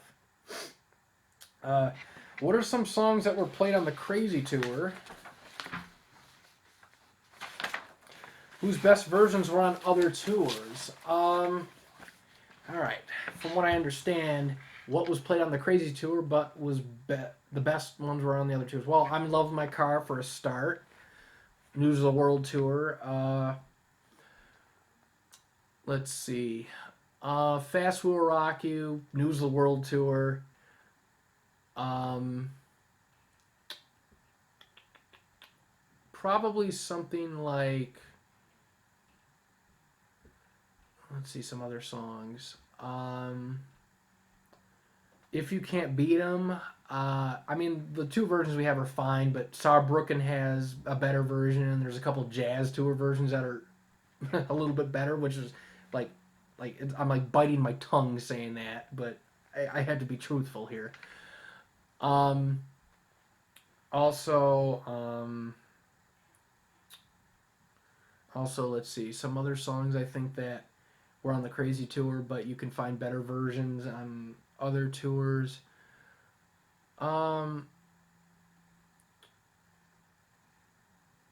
it'll kind of start depending on what gig it is, because like on Champions, for example, it's really good on the tour, and Hammy is awesome, but there's some really awesome tours from '80, awesome versions from '81 that can top those versions, and you got Live Aid, and so it starts to kind of get muddled there.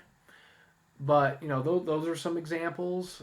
Um, Also, well, this one's kind of not fair, but like Liar from Newcastle '79 is the best version for the vocals live, outstanding, no doubt. But in terms of musical performance, earlier tours like News of the World Tour just slay it in general, especially like Inglewood '77 and the London '78 stuff is top notch. Um, and then Tie Your Mother Down is fantastic on the Crazy Tour vocally, but because of the word flubs, I can't quite put him at number one. So I would go with like News of the World Tour and Races Euro for that particular song. And then for Fat Bottom Girls, we have two versions. First, Newcastle's great, and then Liverpool's is fine, but it has its issues. So I would say you could. It's a little bit more consistent on the game tour and the hot space stuff, but make sure you pick the right versions to listen to. That's all I'm gonna say about that. So there's some examples of songs right there. And then one more, You're My Best Friend, game tour generally is superior for that song to the Crazy Tour, even though the Crazy Tour is fine. I just think Freddie put a little bit more effort into the song on the game tour. Um, Next question. What is your favorite Queen live album? Out of all of them, I would probably say Live at the Bowl, Milton Keynes. I think it's extremely solid and probably the most well-rounded Queen album out of all of them in terms of performance and how it sounds and the set list and everything. A close second would be something like the Rainbow Show. Now, it would have been tops if it weren't for all the fucking auto-tune pitch correction edits and all that bullshit, but it's a close second. But those would be the two I would go for. 78, I'm sorry. Overall, what do you think Queen's best year live? Their best live year?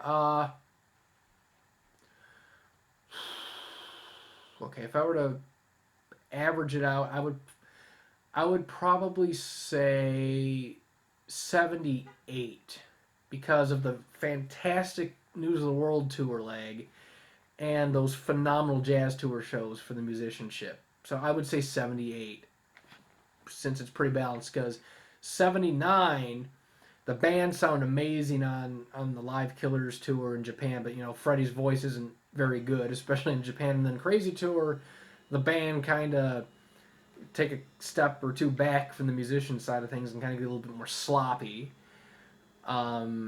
So I would say 78. Do you think Queen's hits are overrated? And names examples like Bo Rap, Rocky Jams. I don't think they're so much overrated as it is just dealing with the over listening syndrome. You listen to it so much you're burnt out on it. Like it's great, but there's more to Queen than those songs. So I don't think they're so much overrated as it is just some people have that burnout feel with the song, which it happens, and I respect that. Me personally, I really don't get burned out too badly with songs, but I understand why people would say like they're overrated or if they're burned down on it. Um, next track, or I'm sorry, next question. Would you have wanted to hear the track Liar on the Jazz Tour? Yes, because of the musicianship. And Freddie could get around the song with his vocal troubles, with the exception of maybe the absolute worst Japanese shows. So, yes, I would say an absolute yes to that question. Would you have wanted to hear Don't Stop Me Now on the 78 leg of the Jazz Tour? Uh, I'd be up for that. I mean, I'm not going to expect Crazy Tour singing, but maybe it'd be okay. What are your thoughts on the Beatles? I like them. I respect them a lot, and they have a lot of great songs. My personal favorite Beatle is McCartney. I love Paul, or Fall, depending on what era. Um, Had he lived into the 21st century, do you think Freddie would have married Jim Hutton? Uh, I would guess yes. I'm going to assume yes on that. Um, why does Freddie's voice sound unusual on the Rainbow 74 Live album? Pitch correction. You know, and a lot of it was unnecessary for me because no matter how good somebody is, no matter how brilliant a singer is, and I'm not just talking Freddie, I'm just talking just brilliant singers in general. You can take the most technically sound, amazing, perfect singers out there, no matter if it's rock, pop, jazz, gospel, Motown, heavy metal, opera, classical, no matter what. No human is physically able to stay 100% in tune on every single note, every single syllable. It can't be possible. And, and and turning Freddie's voice into this always dead on pitch, almost like a slightly emotional robot does not work because it's common in live stuff. You know, like if you scoop under a note and go into it and go into the right note, nobody gives a shit. I mean, that's not even like wrong. It's like it doesn't make sense to fix shit like that. Like I am so against that. I would rather hear Freddie miss a note than have it adjusted that like that. It's just ridiculous, at least for me. But yeah, that's why he sounds unusual because of all the pitch correction and the editing of his voice. Do you think seeing Elton John in the 2010s was worth the high price? At least for me, yes. I was lucky enough to get fairly cheap tickets on StubHub, but absolutely Elton John, at least to me, is worth the price of admission. He puts on a hell of a show, and his band is phenomenal. Check him out. And if you don't want to see him live, check out the live stuff on YouTube. What are some of the most consistent songs live for Queen? Let's see. I would say Liar. Now I'm Here is pretty consistent. Crazy Little Thing Called Love. And let's see what's a good one that's very consistent. I would say up to a certain point, Keep Yourself Alive. Would you have wanted to hear Life Is Real on the Euro Hot Space Tour? It'd be a cool change of pace. I mean, it's not a favorite song of mine or anything, but it'd be cool to hear it once or twice, just to check it out. I'd be okay for that. What are your favorite Live Aid performances besides Queen's? I like Elton's performance. It's pretty funny, but it's energetic and it's fun. I enjoyed Paul Young's set. I think U2 was great. David Bowie was quite good. Zeppelin were progressive and very, how I should say, very well prepared for that. And that's kind of some of my favorites, I should say, that I like to watch a lot. Also, and also Dire Straits did a really good set as well. Um, what is the worst version of Need Your Loving Tonight, in your opinion? Well, let's see. Well, the funniest one, if this is considered worse, would be probably something like the first or the third Buenos Aires shows from '81, because Fred doesn't know the words, but it's fun to listen to. Also, there's some shaky ones at times on the game tour in '80,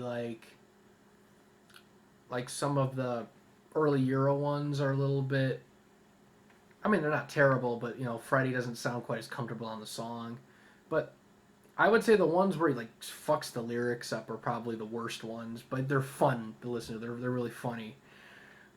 Um, will more debates be uploaded onto YouTube? Absolutely. There's a Jazz Live Killers debate that's going to start early next year. Part 1, which will be 78, would start in January of 2020 for the new year, and then Part 2, which will be the 79 Euro leg and the Japanese stuff, would probably be a month or two later. So absolutely, I will still upload and do debates. Why do you think Freddie never went for the verse B flat fours in the? I'm getting so hoarse. Why do you think Freddie never went for the verse B flat fours in the Millionaire Waltz? Probably because demanding maybe put a lot of pressure on his vocal cords with the nodules, and maybe wasn't quite confident enough to attempt them, so he opted for the lower lines. But it's probably just to save his voice. How would you rank the 3 legs of the Hot Space tour? Euro's the best. That's the best. Now it comes down to America and Japan. I would say the Japanese leg had better set lists, but there was a couple shows that are like, yeah. But the same thing could be said for the American leg. So, it's really tough to rank them, but I would probably say by this much. This much, I would probably say the American leg, because there's more gigs there. And yeah, there are some rough gigs there, but there are some good gigs that are quite good. But it's not. It's like, so Euro is obviously first. A distant second, is America, or North America, I should say. And then bringing up the rear, very close third would be Japan. And that's because of the really fast tempos and the Freddie, squawking out 10 notes at once and all that bullshit. But I'm not really a fan of either of those later legs for different reasons. Do you wish My Fairy King was played live, and if so, on what tours? I would. It would be cool to hear live. I would love to hear it on the Crazy tour, because they were going back to the small venues, and revisiting those old those clubs and those small venues that they played in at the start of their career. So it'd been cool if they did like a one-off revival of that song on one of the London dates or something. By how much would you liken it the Crazy Stupid Decrease if Roger played electronic drums? I'd go like that to it, because Freddie would sound amazing, but those drums would just kill me. So it would go down the tubes quite a bit.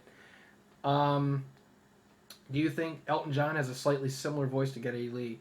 Absolutely not. No, 2 totally different singers. No, I don't see really any similarities between them at all, apart from both of them are not American, but that's it. Let's see. What guitarists, drummers, bassists, and singers would you like to want to collaborate with Queen? Just having the members of Zeppelin would be awesome. Rush would be great. Um, and having some members of Toto, like Steve Lukather, phenomenal guitarist, would doing a collaboration stuff. That'd be great too. So those are some some band members and stuff that would have gone great with Queen. Um, and which remaining member of Queen do you think will die first? Well, I don't want to think that because that's extremely morbid. But hopefully neither of them pass soon. They got plenty of life in them and they still enjoy playing. I don't know. I really don't want to think about that, but probably what kind of a fucking question is that? Come on. I don't want either of them to pass or die first. Fuck off. Next question. What, in your opinion, what is Queen's darkest song? I would probably say something like I'm Going Slightly Mad because of the really dark humor and it was influenced by Freddie's illness. Would you want to hear the Philadelphia 75 Late Show recording rumored to exist? Oh, absolutely. I would love to hear Freddie's torn vocal cords and shredded singing on that one. If the rumors are true and the reviews were accurate in terms of not able to speak after the second show, I would love to hear that. Man, I sound so crazy, but sorry. What is your favorite era of Freddie's mustache? Oh, mustache! Whew.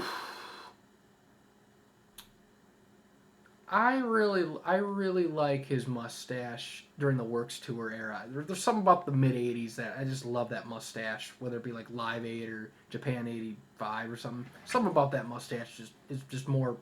It's more mustachy than any other era where he had it. So we'll go with that. What are your thoughts on James Rundle's and Sally Eddy's channels? I'm aware of them. I haven't really followed them enough or watched enough of their material to really make an informed opinion on. So I'm gonna have to play the ambivalent card on that one. But if you got any recommendations, just let me know and I'll check them out. What are your thoughts on Queen's cover of the Immigrant Song? Funny as hell, and I love it for all the wrong reasons. Which do you prefer, Freddie's yellow Magic Tour jacket or his red and white one? They're both cool, but the yellow one is more iconic, and I have a personal love for that jacket. But there's nothing wrong with the red and white one. What are your thoughts on the Made in Heaven album? For what it is, I think it's very, very good. It's not my absolute favorite Queen album that they've done, but I like what they did with it. They did their best in this really harrowing time, and there's quite a few great songs on there. I love Mother Love. Even that the Yeah track is great, and the Untitled instrumental is cool to listen to actually, but. I really love, some songs that are like It's a Beautiful Day is great, and Mother Love is great, and Heaven for Everyone's good too. So I think it's a fairly strong record overall, and I would probably put it mid-tier, pretty good. No real major complaints about it. So I quite like it. What is your favorite artist that toured with Queen?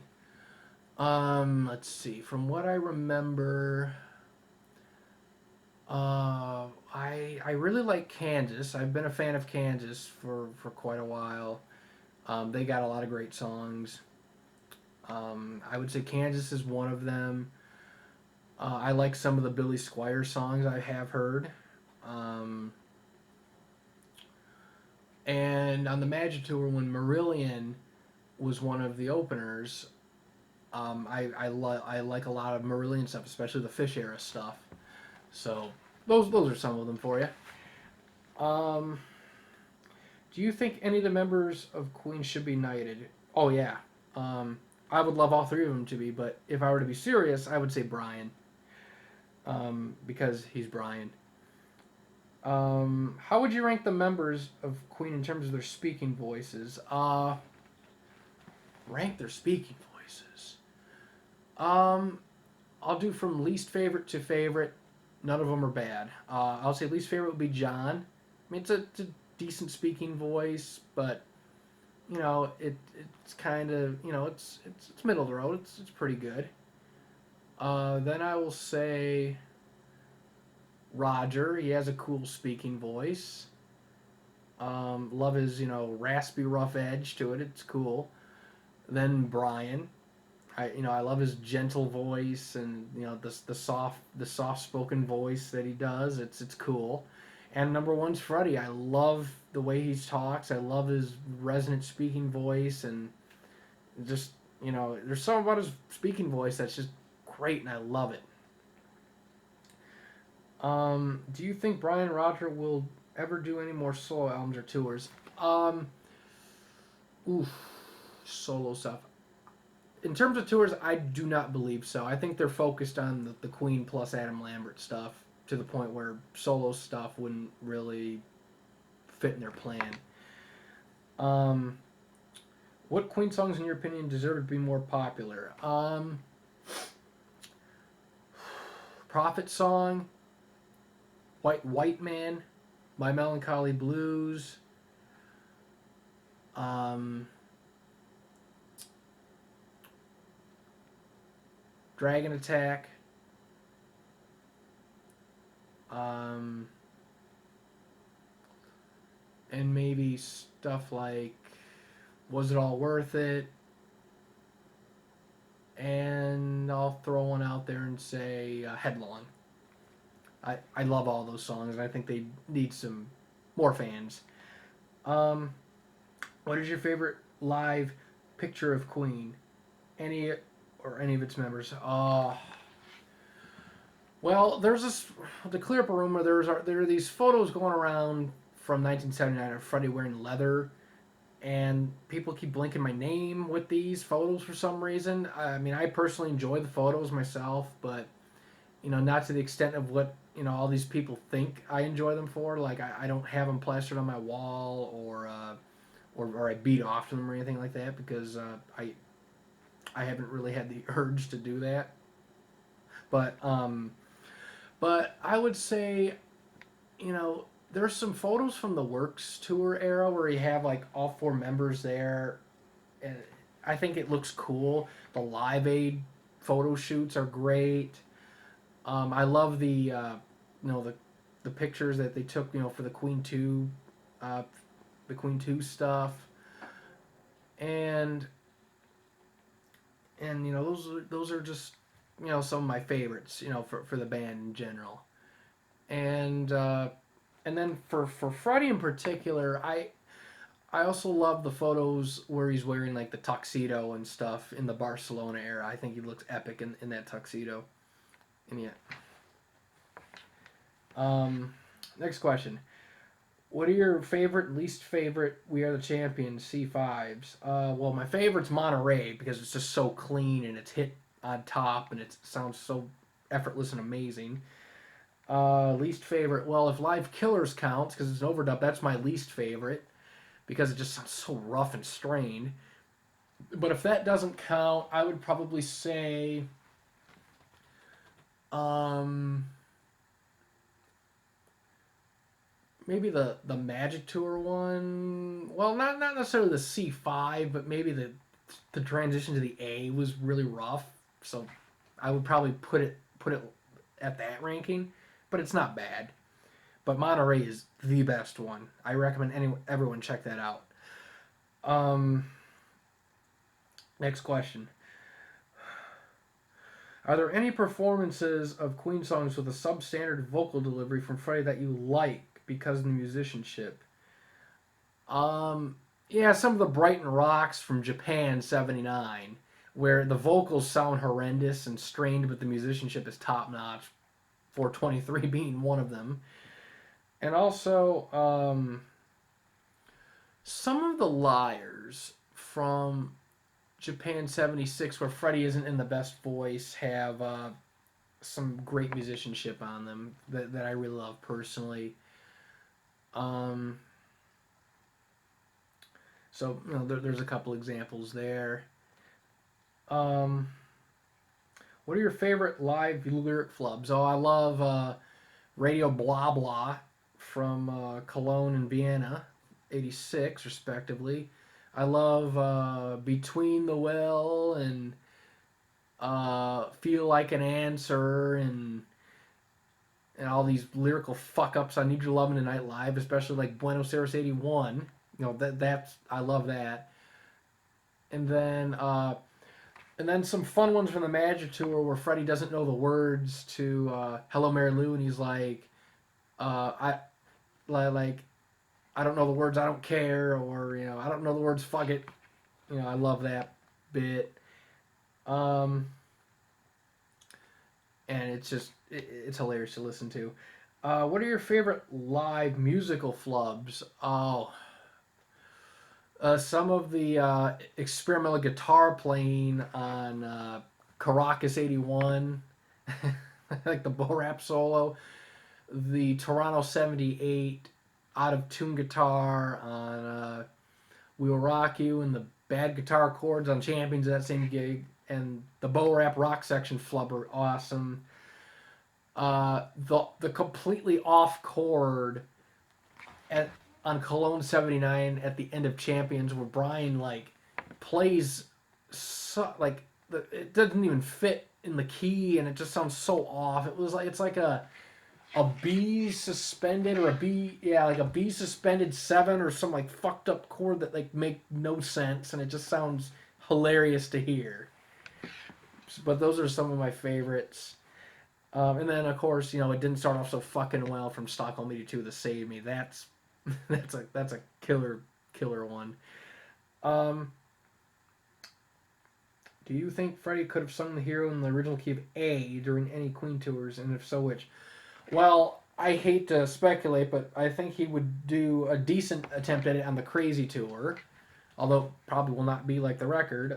Game tour, maybe the earliest shows, like in the first American leg, he would do fine, like okay on it. It would sound passable, but it would have worked better in the lower key because when they brought the song into the set, it was in Essen, and Freddie's voice was still not where it was later on in the tour. So they picked this random show in Germany to debut the song, and it didn't work well, so they had to change the key. So I think he'd given it a good shot in the original key on the Crazy tour and maybe some of the better Game tour shows, but the lower key of E, much better suited for his voice, much more comfortable for him, and it's in his natural range. So they made the right call on that. What do you think of Brian singing "Love of My Life" on the Queen plus Adam Lambert tours? I'm cool with it. I think it's great. I think it sounds great on it, and it suits his voice very well. He does a great job. How would you rank the 3 London '78 concerts in terms of performances? I'd say 512 is the best show out of the 3. And I would say, man, I wish 511 had a better sounding tape. I would say the first night is second, and then the third night is a very, very close third, but they're all top notch. And the only reason why I rank 3 a little lower is because Freddie's voice isn't quite warmed up for a while, but once he gets into the zone, he sounds great, and there's a lot of great performances on that show. So I would rank it like that: 2, 1, 3, but no issues with any of them except for audio quality and completeness. If you were to choose versions of songs on the European Jazz Tour from existing recordings, what versions of songs would you use? Well, I would redo Live Killers for sure, and I would mostly focus on not daisy chaining 3 to 6 versions of songs together, or any of that stuff. I would take the best performances from shows like Second Barcelona, Lyon, Munich, and the two Paris shows that have a good chunk of audio out there. I would listen to them and make the determination, and that's something I cannot do by myself because on Ryan Newton's channel, he made his own unofficial live album for '78, and I would have rather listened to that over the Live Killers official release, which is sad. It's sad that you have Queen fans that are half my age, and or in Generation Z, that make really good unofficial live albums that I would rather listen to over official stuff. I don't know if that's sad or funny. I don't know, but I would definitely would use songs from those 5 shows, the 2 Paris shows, Lyon, and Munich, and Barcelona. What are your thoughts on the New Orleans '78 party? Well, it looks great on the pictures. I wish I was there. For Bo Rap Live, do you prefer non-C5 rock sections or ones where Freddie goes for the note but doesn't quite make it, like Liverpool? Well, it would all depend on the whole performance. In general, if he attempts the note, I'll give it much more recognition. But if the overall performance is better, taking out that particular note, I would give those particular versions, more credit and say that they're better. So it all depends. It's not just the one note. It's everything. What songs do you think were hardest for Freddie to sing tolerably? I Want to Break Free's one because it's right in that bad spot for his voice live, and it tended to give him trouble live quite a bit. Even on the Magic Tour, even on the gigs where his voice is good in that era, it was a song that was kind of in a trouble spot for him. Let's see some other ones. I think Staying Power is another one because it's so hard to sing that song, and there are nights where Freddie does a very good job, and there's other nights where he struggles with it quite a bit. So that's another song that is very hard to do, and Freddie would have trouble with it from time to time on select gigs. Would you rate the Saarbrücken show on the same level as the Crazy Tour shows? No, I would put it a step or two under them, but it's still great and it's definitely worth a listen. And it has, the prime live voice starting to be at the forefront. So I rank it, as a very good show, but vocally it's not quite up to the Crazy Tour levels. But musically it's fine, so it's quite good. What is your favorite non-C5 champions? Part of me wants to say Detroit '77 because of the epic choruses, but then you have the third chorus where Freddie calls Butch from the front row. So there's that. But if I were to be a little more serious with that question, I really like first Newcastle on the Crazy Tour. Inglewood '80 is awesome. And then some of those early Magic Tour versions like Brussels and Second Line are very good. Mannheim's also awesome too. And there's some really good Hot Space Tour versions like Milton Keynes. So there's some really good ones. My favorite one that I would say I listen to the most, that doesn't have any high C's in it. That's really tough, but at the moment, I would probably say Inglewood '80, but that could change. How do you think Freddie would have sounded on the Inglewood '78 shows? I would say he would sound decent, especially on the first night. Maybe the third night he'd be a little ragged, but I think he'd be in fair voice, and the band would probably still be amazing. So hopefully he'd be okay, and I hope recordings of those surface. What is your least favorite Prime live show? Okay, Saarbrücken to Milton Keynes. Least favorites.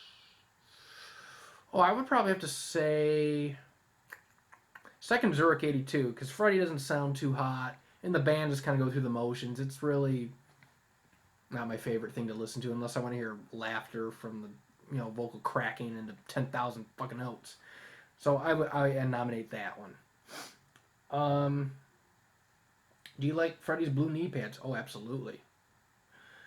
What are your favorite shows from the North American leg of the Races tour? I've always been a big fan of the New York show, College Park, and what we have of the Inglewood show. What is your favorite John Deacon bass line? My absolute favorite bass line he's done. That's a tough one. I'll probably say something like "You're My Best Friend." Very melodic, quite complex.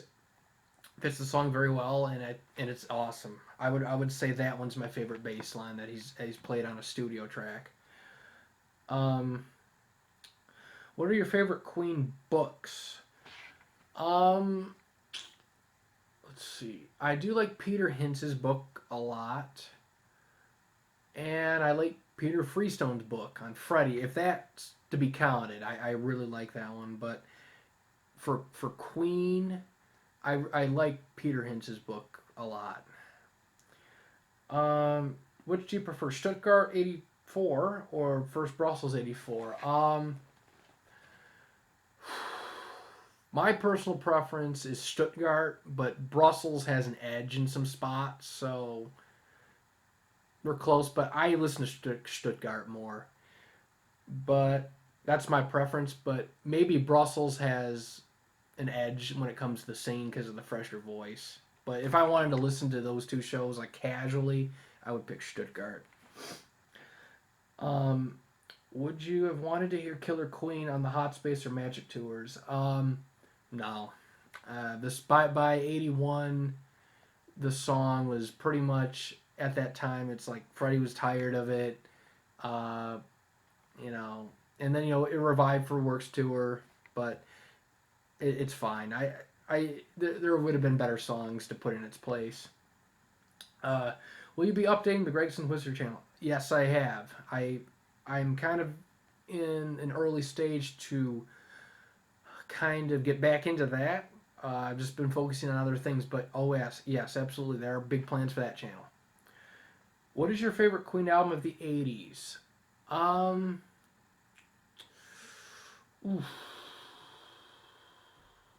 I would say The Game. And then The Works is second. So, The Game. What do you think was the worst rendition of a song for Queen's Live Aid set, in your opinion? What do you think was the worst rendition? Okay. I'm going to assume that's like what was the worst performance they did at Live Aid. I don't think they had anything bad. I would probably say Rock You, but that's because it was shortened. But not because of like the performance or anything. But let's see, what do you think was the worst rendition of a song for Queen's Live Aid? Yeah, if I'm reading that right, I would probably say Rock You just because it was shortened. But that's it. And then, thank fucking God, it's the last question. What are your favorite and least favorite decades of music overall? 70s and 80s would be probably my favorite. Least favorite would be probably the 2000s, but that's just me. So yeah, thank fucking God I'm done with that.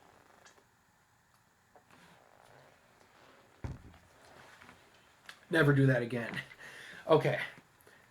Next person is Joel Yetz, who mercifully sent me 10 questions instead of 120 some questions. What do you think about the 321 Sao Paulo, We Are the Champions C5s? Well, if they existed, I would probably say they're good, but the crowd does a great job. What is your least favorite vocal track from Freddie?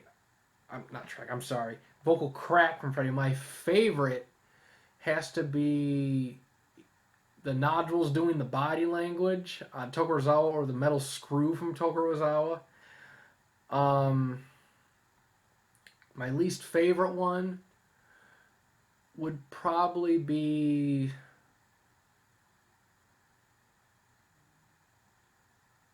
my least favorite is maybe some of the ones where he just airs notes. Like on some of the Works Tour shows, like Break Free, or some of the Japan stuff, because I want to hear multiple notes, not airing. What is your personal favorite News of the World Tour concert? One I like to listen to the most. Copenhagen '78. After Kobe 79 service, you immediately called it Freddie's worst vocal gig. Now that the excitement torture surrounding it has died down, would you still stand by that statement? Oh, absolutely. Freddie sounds awful, no tone, out of key, straining, sounds hoarse. It's like everything that's bad about all the other gigs thrown into a blender and then regurgitated, out onto the speakers and headphones to everybody. I still stand by that. And I will always stand by that statement. What is your least favorite Queen song album tour? Least favorite Queen song? Oh, there's a few of them, but at the moment, it's got to be Pain Is So Close to Pleasure. I hate it and it's painful. Least favorite album? Kind of Magic. Only like a few of the songs. The rest are some of the worst songs they've done. I'm sorry. Least favorite tour? Works Tour. Because of the inconsistent Freddie performances and the bland and stale musicianship that pops up from time to time. For songs with Brian and Roger on lead vocals in the studio, do you prefer the original vocalist or Freddie singing it live? It really depends. For I'm in Love with My Car, I love when Freddie sings along with Roger. That's cool. For Modern Times Rock and Roll, on the other hand, I prefer Roger's studio vocals over Freddie's live takes. 39, it's different, but it's about the same. I don't really have a strong preference for who I prefer on the song. I think Brian's voice fits the original version, the album, better. But when it's live and it's more fun, I think Freddie, amps up a bit and he sounds great. Let's see, anything else? Too Much Love Will Kill You. Freddie sounds awesome on his rendition, but Brian, there's something about his take, like the way his tone is on his version, that I think actually suits it a little bit better. But I still love both versions, so there's that. And for Sleeping on the Sidewalk, again, it's very different, but it's about the same. Like, Brian sounds great on the record version, but when Freddie did it live, he changed it into his own, and he sounds quite good and very gutsy on it. So it's about the same because it's so different. But there's others where I prefer, Brian and Roger's take on it, just because it just suits their voice better, and it was written for them. What is your favorite lyric from Save Me? I can't face this life alone. And I hope I don't have to do that, for the rest of my life. What would you sacrifice for a full recording of Inglewood 77 or Phoenix 80? What would I sacrifice? So if I were to trade something in.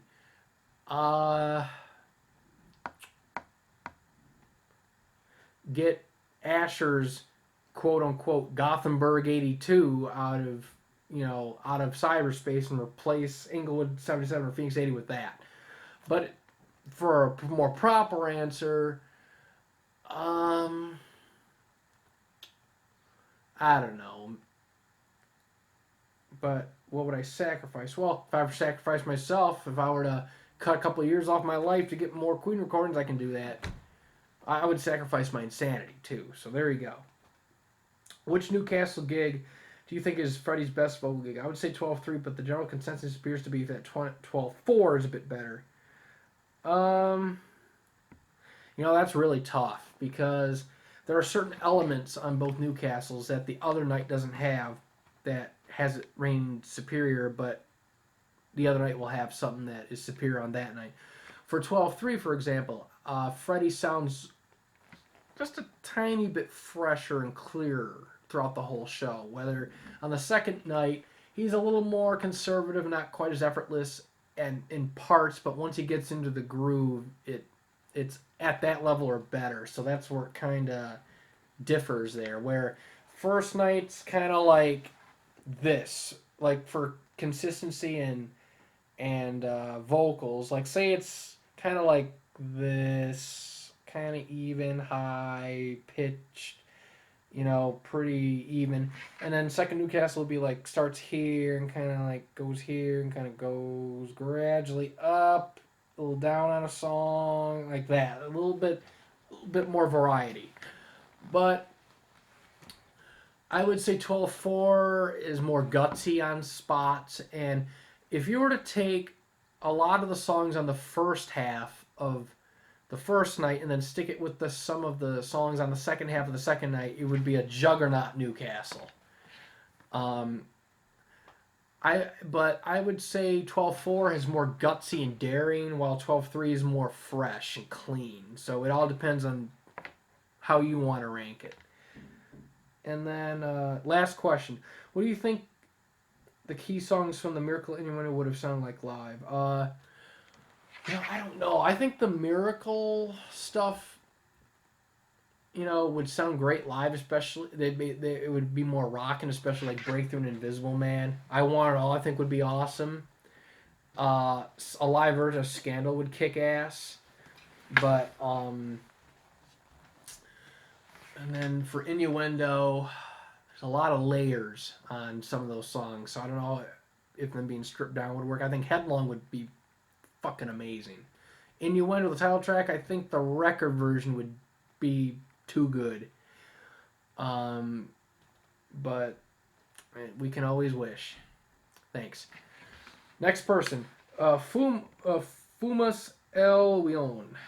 What do you think of the Magic Tour concerts like Nebworth, Budapest, Marbella, Spain, Madrid? Those are good concerts. Nebworth Park is a respectable show. First half of the show is quite good vocally for Freddie, but he kind of tires out towards the end. It's a decent show overall. Budapest is very good in general. I do like that show, a lot of energy. Marbella is weak overall. Freddie does not sound too hot. Sounds like second Wembley, but with a bit more strain and tiredness in his voice.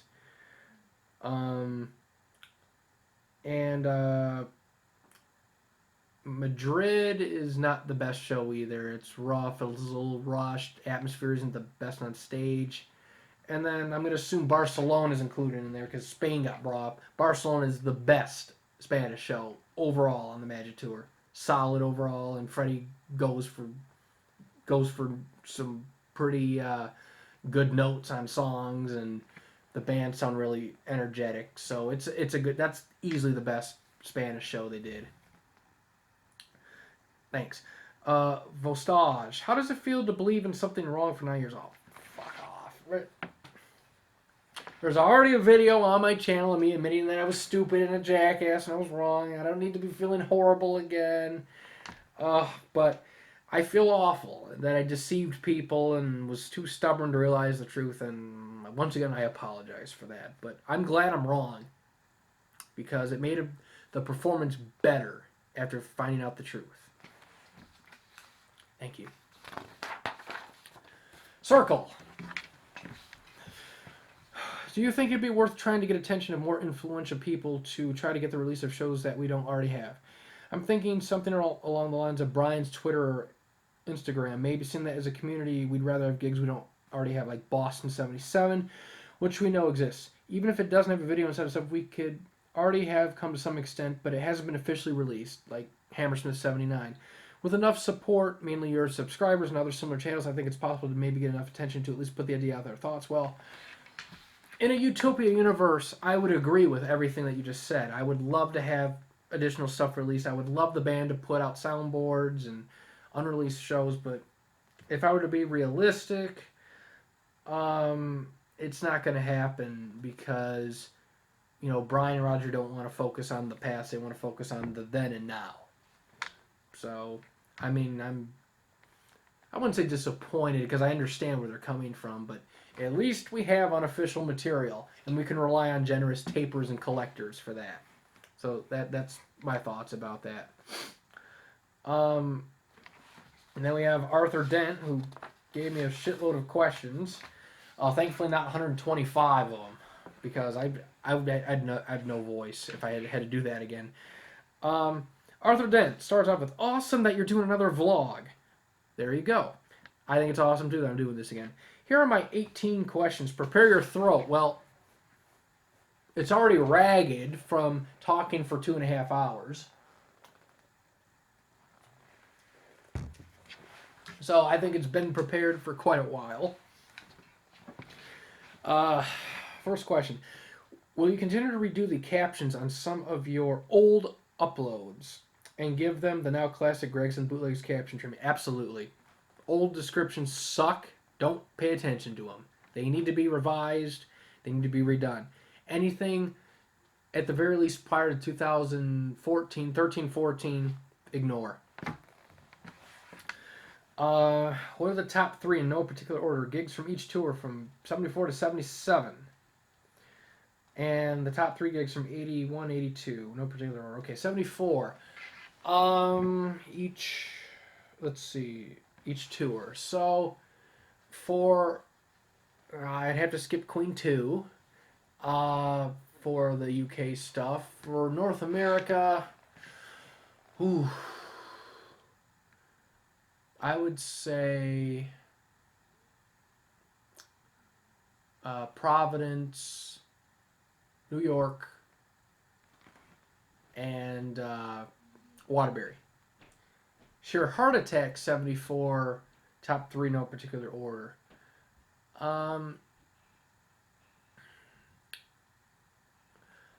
Bradford, Glasgow, despite the shit quality, and Cologne.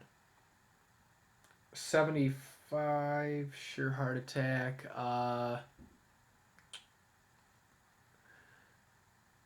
There's Milwaukee, Santa Monica,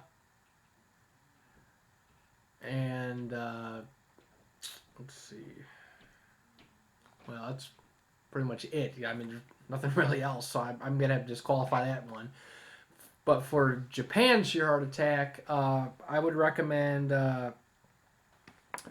428, 429, and 5-1. For, let's see, Opera Tour 75. Dundee, Manchester, and second Liverpool. Opera Tour 76. This is where it starts to get tough. Boston, Milwaukee, and Santa Monica. And then 77, because you have the summer 76, but we have 2 recordings, and that wouldn't be fair, really. But Japanese 76, I forgot about that one. If that's going to get counted, I would say 331 Tokyo, 41 Tokyo, and Sendai are the 3 that you should go for. 77 Races Tour North America, College Park, New York, Inglewood. Races UK Europe, I would say Glasgow, Bristol, and Gothenburg. And then you said excluding 77 News the World leg. And then top 3 gigs from 81, 82. Okay, no particular order. 81. Ooh, tough one. I would probably go with shit quality but amazing show. Second Sao Paulo, Monterey is awesome, and probably third Buenos Aires overall. Even though I believe 3-1 has a better band on it, but 3-8 is a little bit more balanced. 82. Milton Keynes. I would say the top. Okay, top three. I would say Milton Keynes, first Edinburgh, and let's see. Oh, this is a tough one. Leeds. We'll go with that one. So there we go. Death on Two Legs from Bristol 77 versus the Elite Game Tour versions. Who wins? Apples to oranges. Medley versus full. Can't be compared really. But it's totally different stuff. If you were to compare medley versions with medley versions, it'd be easier, but it's two totally different animals. If you want the full song, obviously Bristol. If you like the medley game tour, although I will say the game tour versions that are elite have better singing in general, but that's beside the point. Favorite performances of Spread Your Wings from '77. I would probably say the Philadelphia version is one of my favorite versions. I really love that one in general. I like Detroit despite him fucking up the words, but overall I would probably say Detroit. Not Detroit. I'm sorry, Philadelphia. Um, After listening to both versions a lot, I'd say Save Me from 12.1 is just as good as the 12.3 version, maybe a bit better. Vocally, they're basically identical, but tone doesn't have the bum bass note. What do you think? Well, yeah, thanks to that better Glasgow, now the performances shine a bit more. Um, it's really close. Vocally, they are so close in terms of like the tier. They're both tops. Um, I would say it's very close vocally. Musically, you have the bum bass note by John, and then you have kind of the goofy, piano thing going on with Brian. So it's really close. I would say 12.3 is a hair better, but 12.1 is like right behind it. So they're super close. I will say 12.1 has some better vocal sections on it, like a little bit more dynamics and stuff, but I'd say 12.3 is like this just this much better. But 12.1's no slouch. Um, Aside from not including Somebody to Love in the Magic Tour set list, what are some of the biggest set list mistakes from Queen in your opinion? Let's see. In general, not keeping Liar on the tours and then putting it into a shorter medley form is a big no-no. I would say, let's see, what are some other mistakes they've made in the set lists? I would say dropping It's Late for the Crazy Tour, but keeping it on the 79 Live Killers where we can't even sing the song properly. That's one that's always been a thorn in my side. Um, let's see, what's another one? Not reviving some of the early songs on the Crazy Tour from the first couple of albums, like Seven Seas of Rye. That's a mistake. Or although it's a little bit less of a problem compared with the other issues. And let's see, what's another one that really gets me, really just riles my feathers. Um, I would say kind of on the Hot Space tour. It's not necessarily a mistake, but I wish some songs stayed more in the set while they still did the rotating set. Like, I think Back Chat should have stayed more often in the set list. And if Freddie was, say, having a night where he couldn't do staying power as well, that could have been substituted for either Back Chat or maybe put, another song in its place. Maybe like Liar would probably, he could have pulled off Liar, a little bit easier. So those are some mistakes I can tell you right off the bat. And also, not putting Liar on the American leg of the Hot Space Tour just irritates me. Because even that, yes, they lost the 70s crowd by this point, but man, that set list on North America 82 was like, oh, not my favorite. They should have kept Liar. Question 7. What would have been your ideal set list for the game tour? Well, that's a good question because one, not that I think the set list was absolutely terrible, but it wouldn't be my set list recommendation. What they should have done was not put Dragon Attack in with the medley with Now I'm Here. And I never really given it much thought up until the game tour debate when we were talking about the songs and Dimitri brought it up and kept talking about how he didn't like it. And then as I'm thinking about it and listening to the shows, I'm like, you know what? He's onto something. It would have been better if they started the song proper as a separate song and just kept Now I'm Here, the vocal improv, and then went back to the reprise.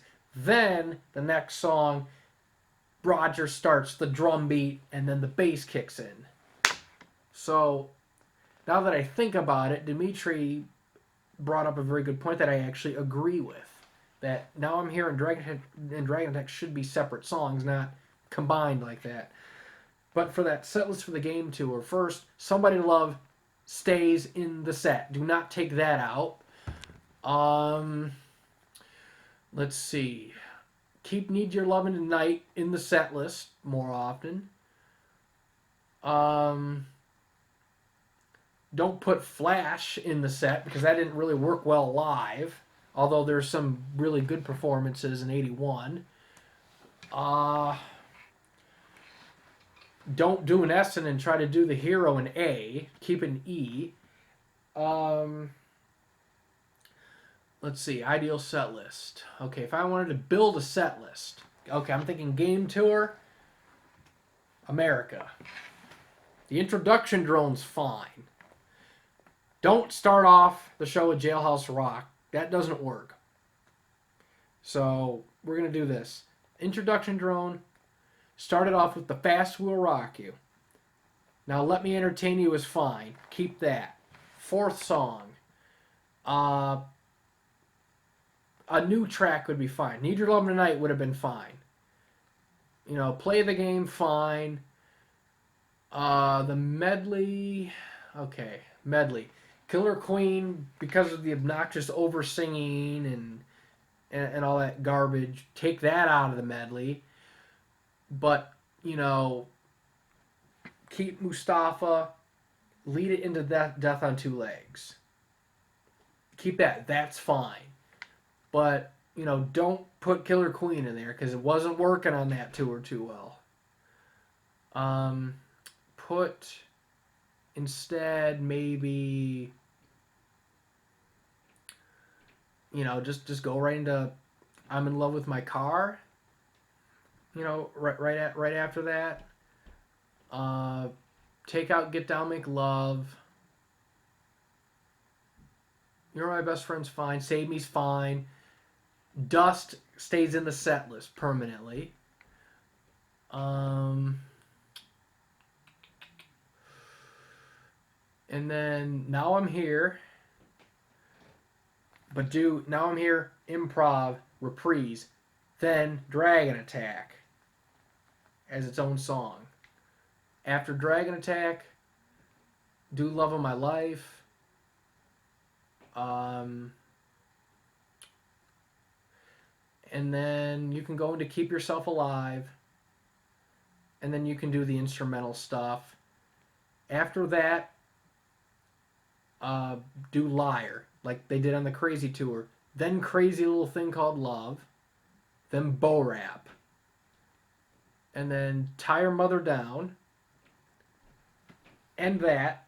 Then start off the encore with Jailhouse Rock. Then Rock You Champions, God Save the Queen. There you go. There's a set list. And then what I decided to do here is, as I said at the beginning of the video, these questions were posted so long ago I missed them or something happened. So I'm including these questions because Arthur wrote, the next questions I actually commented on your last vlog a few months ago. That's exactly what he wrote. I doubt you look for old questions there, which I did actually. But if you did, these would be duplicates. Best version of Somebody to Love from each year of the 80s. 1980 is Oakland. 81 is Second Sao Paulo. 82. I would probably overall. Oh fucking hell.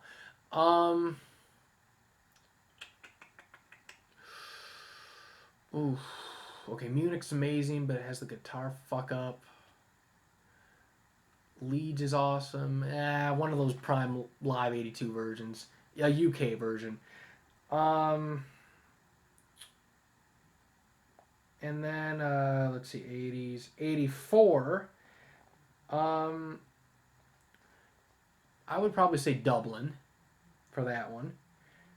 And then let's see, which gig overall surprised you the most on your first listen, in a good or a bad way? Sun City. Hearing, well, the first part, but also the whole show was a huge surprise because it had some of the most surprising renditions of songs ever. You know, Dust, Bo Rap, Hammer to Fall in particular. Amazing. And, you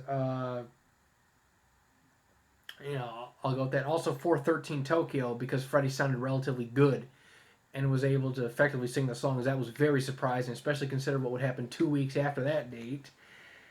Can you name a few specific live moments that left your jaw dropped upon first hearing? Some of mine would be the Carry On from Newcastle second night, and the A flat 4 to the B flat 4 studio phrase on Somebody to Love from Stockholm 78, which would be the Love before they go into the bridge.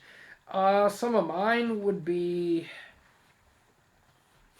stuff like the Body Language C5s from Berlin 82. Freddie nailing the record phrasing on Sun City's Bo Rap, which I'm like, what the fuck do you do there? Freddie doing Crazy Tour phrasing on Tie Your Mother Down from Tokyo 85 the second night. The Phrase Juice 86 Bo Rap, very surprising. The performance of One Vision at Second Leiden in general.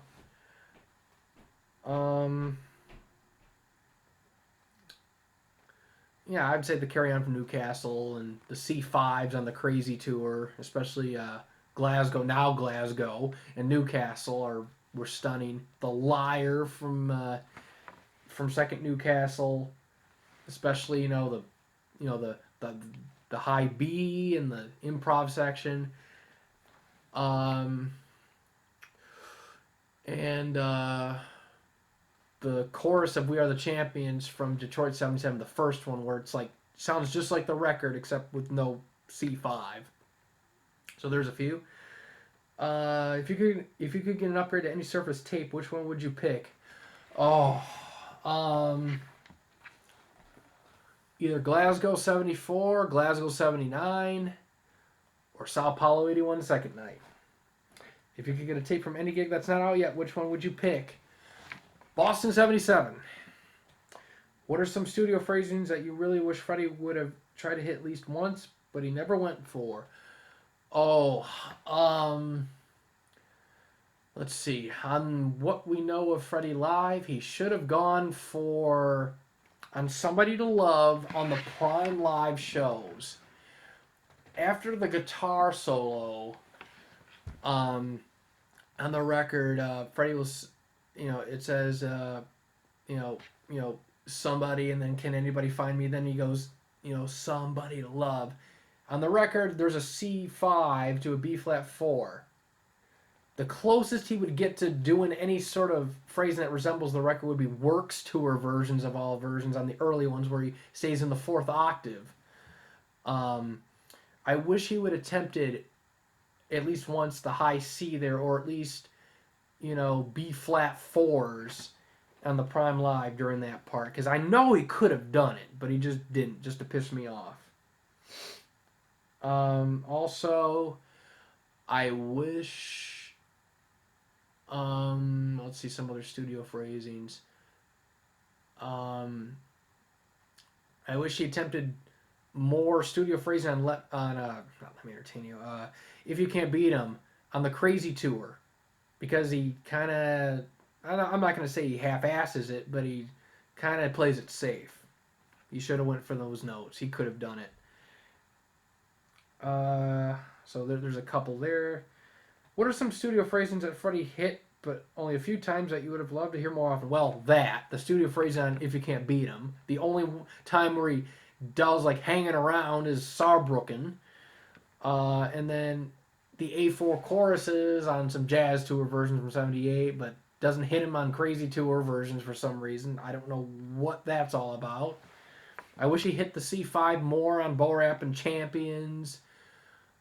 I wish he hit Carry Ons more on Bo Rap. Let's see. What else? I also wish that he actually hit the fucking right notes on We Will Rock You, fast and slow, on 81, Game Tour, some of them there, in Hot Space, where he just stays on G's. I know you could have hit the A's. Come on, Freddie, you have a mustache. Nail those notes. That just grinds my gears, because I know he could have done it. So, there you go. What are some of your favorite performances from the Hot Space tour? Oof. The Somebody to Loves from the last 7 gigs. So, that being Hamburg, Kassel, Munich, Leeds, Edinburgh, Milton Keynes. Staying Power from Milton Keynes. The Staying Power from Second Vienna. Another one, Bites the Dust from First Vienna, is fucking amazing. Bo Rap from Cologne 82. What more to say about that? Dragon Attack from First Cologne. Now I'm Here from First Cologne. Milton Keynes' Play the Games is fantastic. And I love Calling All Girls from Tokorozawa and Chicago, Hoffman Estates, of all places. So there's some favorites there. What's your favorite cover of a Queen song, excluding tribute bands? Favorite cover. I really like. There was a performance it's been on YouTube for years, but Gary Sharon of Extreme did a fucking amazing job on Staying Power on this live show. I think it was like some sort of a club, but he did a really good job on Staying Power. It sounds awesome, and there was real horns, and it was great. Also, Metallica did a great Stone Cold Crazy. Somebody to Love, George Michael. Also, even though it's not like the prettiest, there's something about Lemmy's version of Tie Mother Down that just has an appeal to it, because he just sounds really into the song. But I actually like that one quite a bit. And no, it's not the Macho Hogan one, it's the Lemmy version. So there's a couple there. 17, I think it's a real shame that Queen and Adam Lambert have never played Innuendo live. In my opinion, it's one of their best tracks, and it could suit Lambert fairly well. What do you think? Yeah, I think it would suit him well. It's well within his range, and I think the song would sound great live, because Spike Edney can take care of like the layers on his keyboards, and I think it would sound really good live, and I think Adam would do a phenomenal job. Question 18, last one. Which songs have they have yet to play would you love to see Queen and Adam Lambert perform? Thank you. Well, Innuendo was one of them. Also, Was It All Worth It? I think would be a great track to play live. Um, and let's see what else. Another one. Let's see. I had one on the tip of my tongue, but I want to see them try March of the Black Queen live. I think that would be awesome to hear. So there's a couple for you. So thank you for all those questions. My voice is like in tatters right now, and my throat is so sore.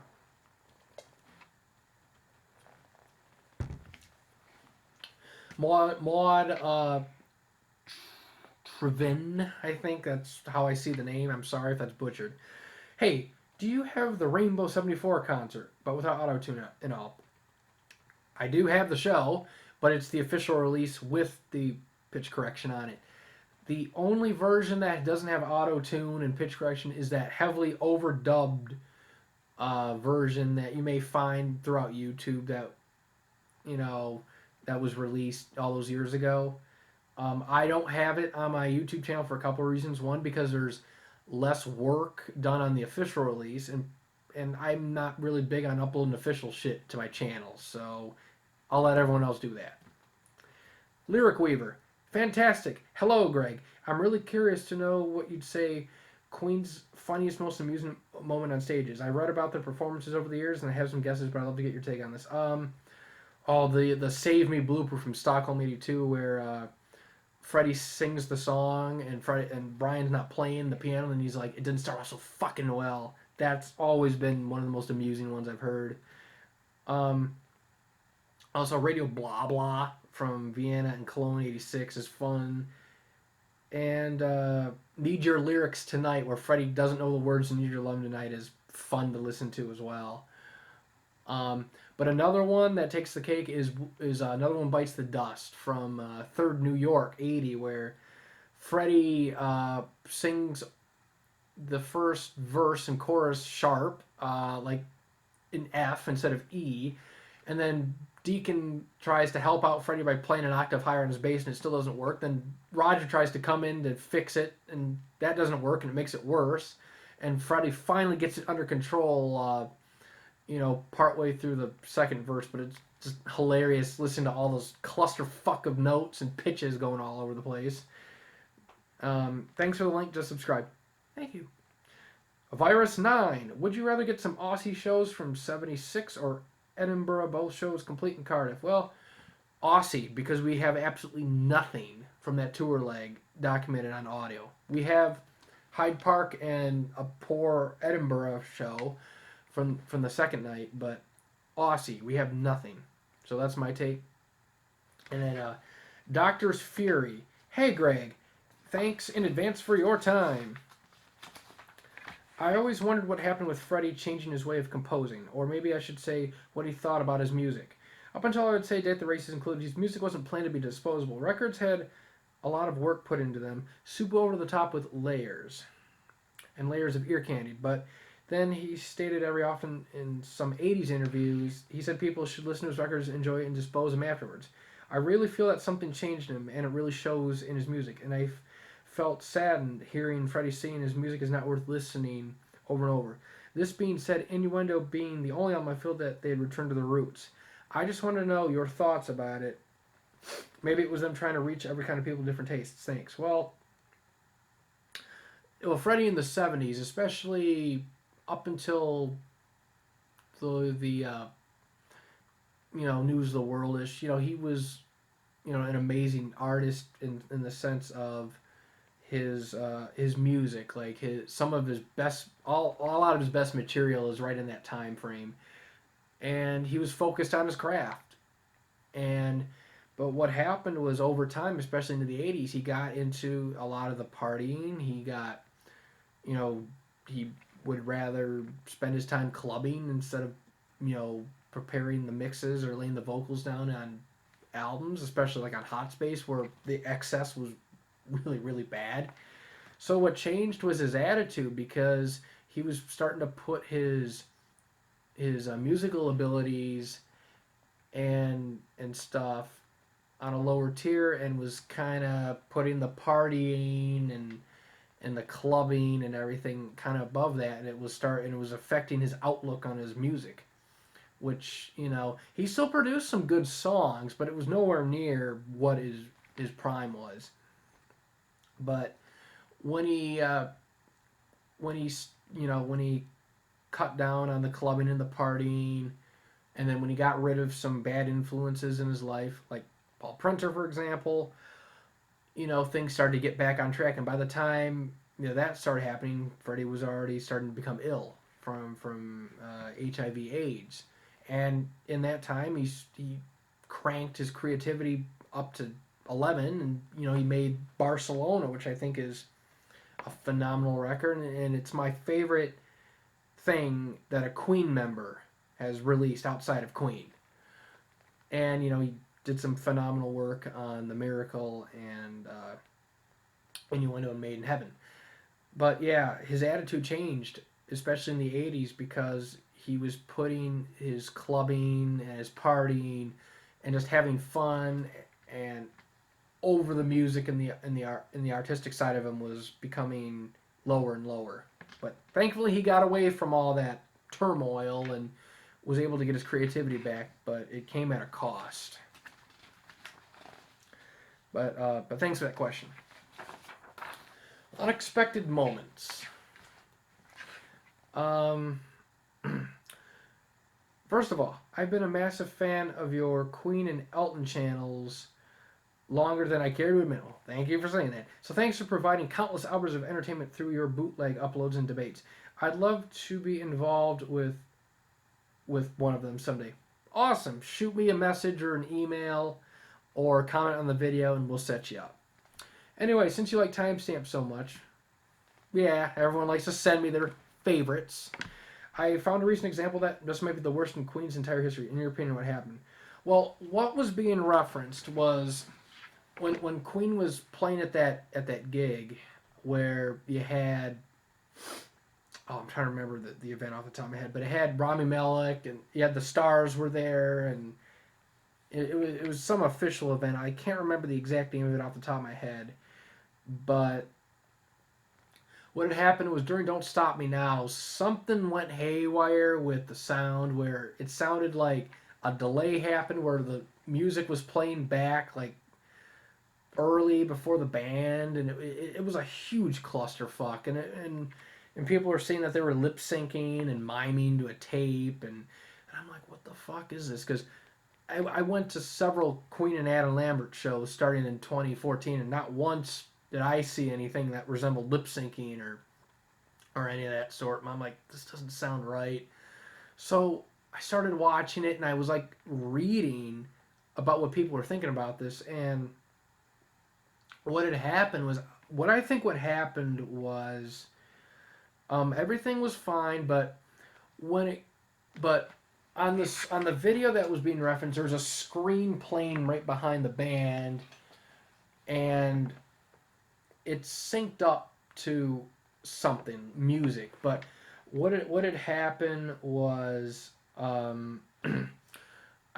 musical cue was attached to that screen, but the audio for that was not muted for whatever reason, so it played back by mistake, and it wasn't supposed to be heard. So it was like something went haywire with the audio output. I'm not quite sure what exactly happened, but it's like the live audience heard it, but it was completely out of sync, and it looked like the band were playing to playback, which wasn't the issue, but it basically was it was crazy. It didn't make any sense, and I don't believe the band were lip syncing or even using tapes really to enhance the sound. I think there was an issue with the screen and the audio not being geared up right, and someone screwed up behind the board or something, and accidentally left the audio on for the screen, and it just jumbled everything up. But that's what I think. I was not there, um, but I think that's what was going on. And I think some other people had some really good explanations for it on various forums. I think the Queen Online forum had a whole section dedicated to it, and I think you can find some really good discussions there about it. But I think that's what happened. There was just an issue with the audio cue and the video cue just not being in sync, and the band, playing over that additional audio by mistake when that audio wasn't supposed to be heard, so it was kind of fucked up. But that's what I thought. That's what I thought would happen. But thank you for that question. And yes, that timestamp was hilarious. And then we have Ray is a baddie. Worst concert. Well, for vocals, it's Kobe 79, but for the band, Dallas 78, Zurich 82, East Rutherford 82, probably some Works Tour shows like Vienna and Second Brussels and stuff like that are contenders. Just because of either Freddie not sounding great and the band just not firing on all cylinders. Next person, I'm getting really hoarse again. Unspeci.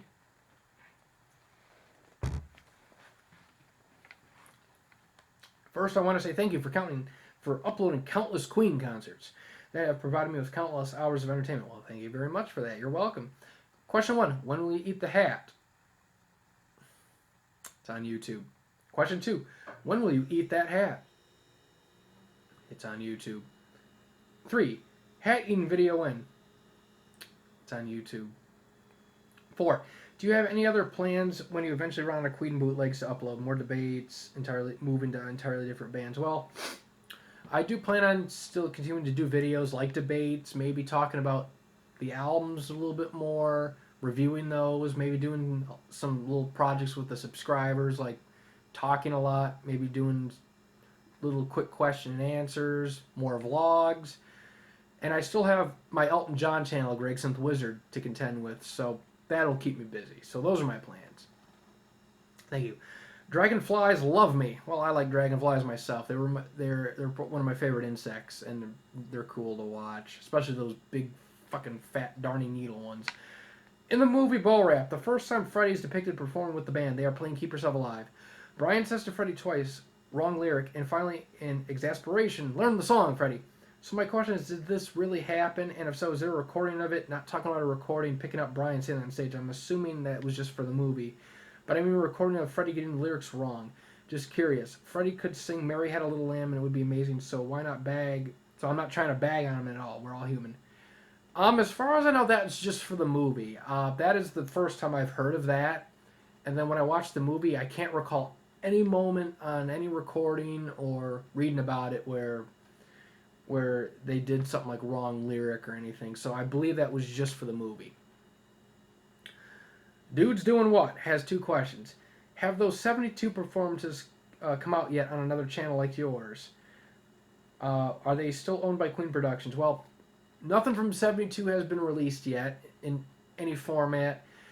The only thing I'm aware of is a recording from the Marquee Club that was purchased from a private collector that's in the archives. That's all I know about that. Any Aussie 76 shows. We don't have any recordings of Aussie 76, but I wish we did. A Procrastinator James. Is Sun City 84 the one that we have, the most shocking show they ever did quality-wise? Because by all that we know, by 84 and the Sun City leg, because of Freddie's vocal issues, that show should not be as good as it is. Well, I'll tell you, it is one of the most shocking and very surprising shows Queen has done in general because, we all know about the Sun City controversy. We know about the history of Freddie having some really bad nights on the Works tour, to the point where Freddie lost his voice on the 3rd show in Sun City and left the stage after a few songs. And then knowing those backstories and reading about it, to have him come out on that show and sound that good is great in itself, but having those gutsy performances of songs is very surprising.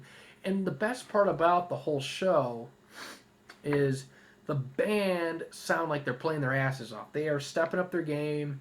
They're embellishing songs. It's like they had this huge wind on stage that they're playing like they have something to prove. It has so much energy in the set. It almost sounds like they're channeling a bit of the 70s energy into this set, and that's what I love about it. So it is a wild card show. It's awesome, and it's one of the few Works Tour shows I'm comfortable showing people without cringing. So there's that. Your second question: how many times in general do you think Freddie hit the C5? We have the known versions, but should we look forward to hopefully finding more, or were they as rare as we thought? Well, he's hit a lot of C5s live. You just have to find the certain gigs and songs, but I'm assuming if that's talking about a specific song, I'm guessing Bo Rap, he may have hit it more on the Crazy Tour and early Game Tour, but we don't have the recordings to back that up. Maybe on a Hot Space show, but I doubt it there. But I'm willing to bet he has hit that high C more than what we have on songs like Bo Rap and Champions and Somebody I Love. We just don't have the recordings. But hopefully more recordings come out. Also, your upload of Wembley 84 is how I introduce people to Elton live. Well, that's awesome, because the Breaking Hearts tour is awesome for Elton, and that's a good show. Thank you. Rose and Mirrors. Who tripped on the stage most often? Overall, from reading stories, Freddie. It was Freddie. Dylan Up 37. 4 questions from you. Is it true that Queen has soundboard copies of all of their live shows? If so, do you foresee them ever being released? About the soundboard stuff,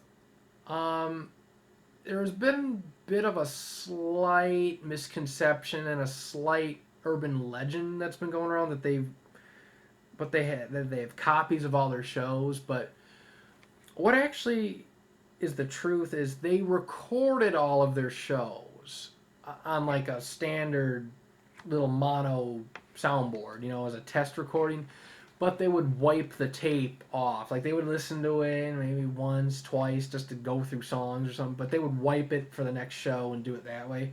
There's very few shows that survived that, so it's a fraction of what they actually have. I don't see them being released because, again, Brian and Roger don't want to focus on the past. They want to focus on the then and now and the future. But I wish they would release stuff. I see you have done 2 game tour debates, a News of the World tour debate, and a Crazy tour debate. I've heard you refer to many other debates before, but none of them appear on YouTube. Why is this? Couple reasons. One, the old debates, like we're talking everything from 2010 through before 2015, they contained a lot of issues with outdated information, not enough recording, so it's like a bunch of like clusterfuck of guessing and not enough info. Quality issues in terms of sound cutting out, connections, and just in general, it wasn't the layout and stuff was a little more erratic, and it wasn't quite tight, so it was just like, not that it was bad, but it generally they're inferior to what's been out there.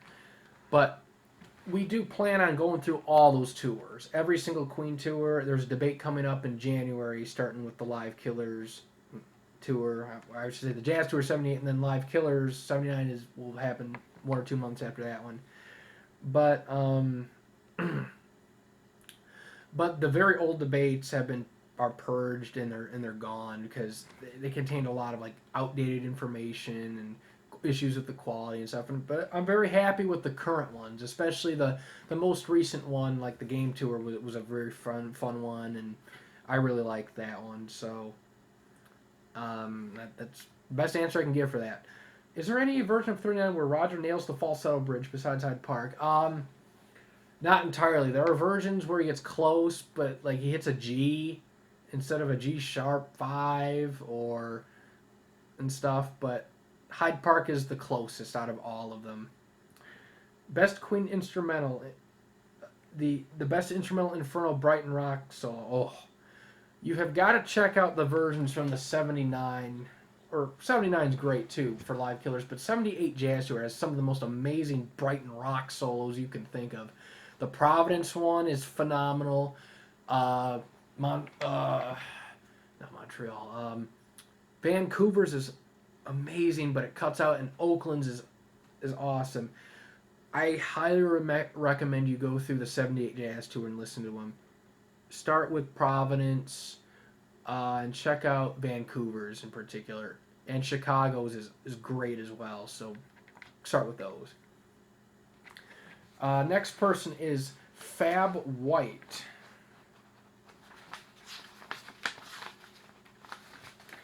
And as I get this all taken care of, Fab White says, "Hi Greg. First of all, congratulations for the channel.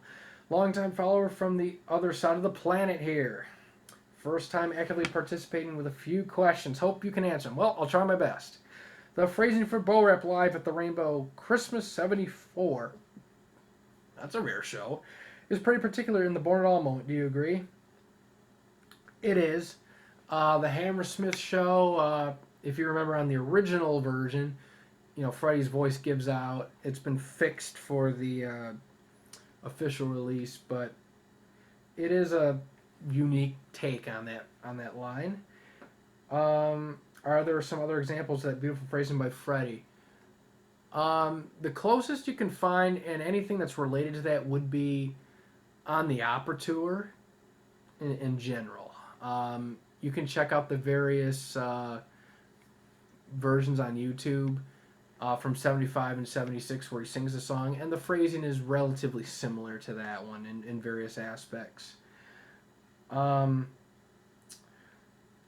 Same song, Bo Rap. I love the way Freddie sings the rock section at the Hyde Park show, especially the Spit in My Eye and Leave Me to Die lines. So creative. Is that the only time he sung it that way, or are there any other examples where he gets close to that? I love it. So energetic. Yeah, to my knowledge, that's the only time he phrased it like that. He may have done it at Cardiff for that other Edinburgh show, or maybe on the second Edinburgh show, because the tape starts into Flick of the Wrist, I believe. But yeah, that's the only version we have on tape where he sings it like that. Best live Tire Mother Down ever, in your opinion? Overall, there's some really phenomenal ones on the Euro races and News of the World tours. Crazy Tour, vocals are outstanding, but the lyrical flub. Vocals alone go for Liverpool 79 or Glasgow 79. If you want like the band and like good vocals by Freddie too, there's some phenomenal ones. Like the We Are the Champions video shoot is like grade A. Go for that one. Best Keep Yourself Alive 80s version, in your opinion. Okay, best 80s version. Inglewood 80. Brilliant guitar playing by Freddie. Excuse me, by Brian. I better get my band members right. But Freddie would have done great guitar if he would have played that song. But yeah, Brian does excellent guitar licks throughout, and Freddie sings the song very aggressively and does a great job with it, and he phrases it really nicely. Inglewood 80. We know Brian brought with him a Fender Strat or a Gibson Les Paul as live backup to the Red Special before he got the John Birch first, and then all the Guilds, and then Friars and so on. Are there any certified occasions in which we know that he played a Strat or a Gibson instead of the Red Special for any stage emergency? Any song from any live recording on which we know he did? Thanks so much. Keep up the great work with the channel. Ciao, Fab. Well, ciao. But one in particular for the Strat is on See What a Fool I've Been from the March Rainbow show. It has a very particular tone, but it sounds great. There's one you will go for right there. Thanks for the questions. Dave or Air Dave. Thanks for the... Okay, because I got this off of other video here, so let me rephrase this. Have you watched one of my videos? Yes, I have. Except for Live Aid, do you think Budapest '86 has the best Freddie as a performer and a frontman? And then it says I do.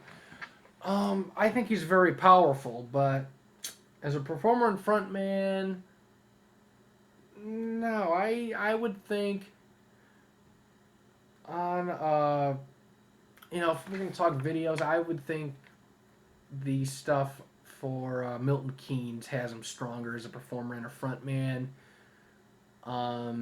more energetic, and also video Hammersmith '79 and Paris '79. I mean, come on, there you go, and Houston '77. There you go.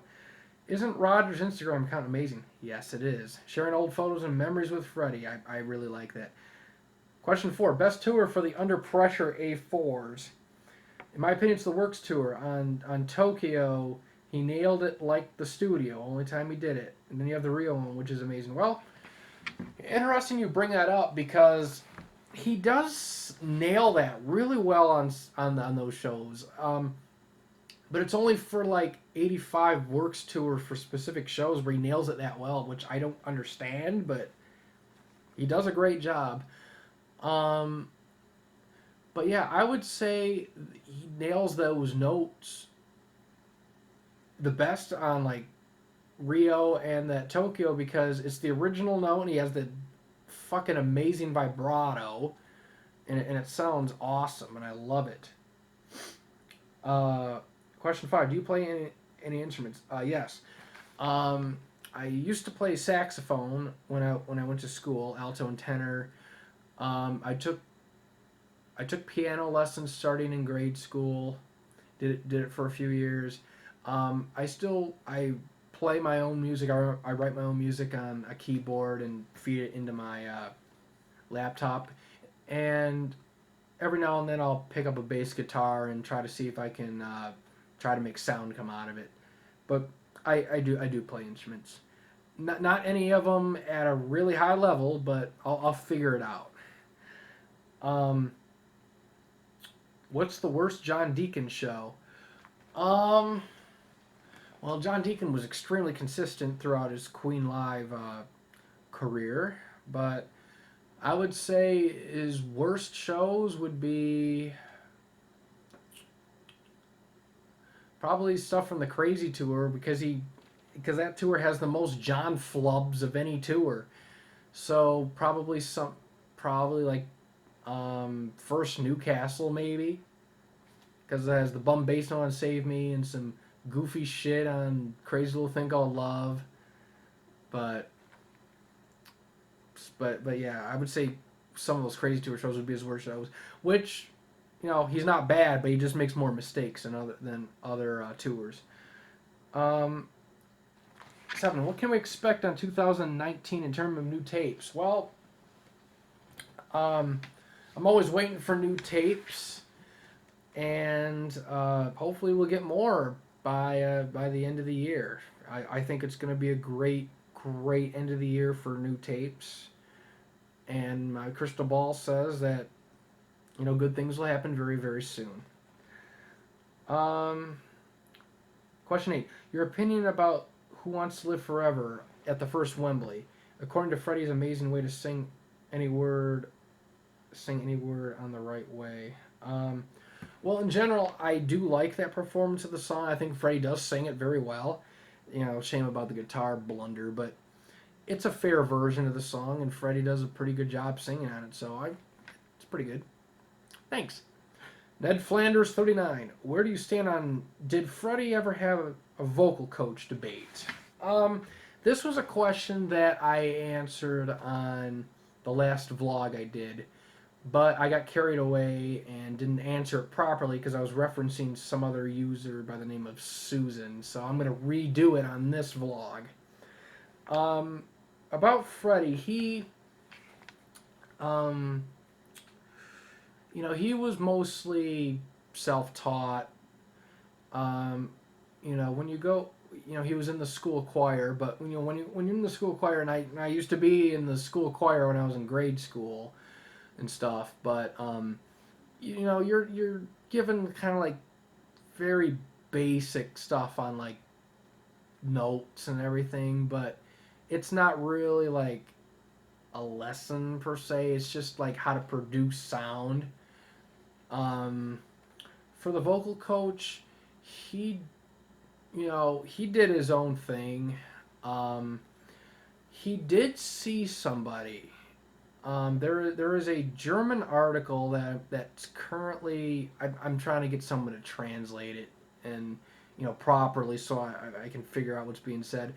But he mentioned seeing somebody about his voice, and it's on a review for Hamburg 78, and he mentions from what I was trying to decipher because I don't know German, but he mentioned seeing some guy on there about his voice, and it was during the News of the World era. So that can explain why his voice improved in between the Races tour and the News of the World tour because his live singing greatly improved.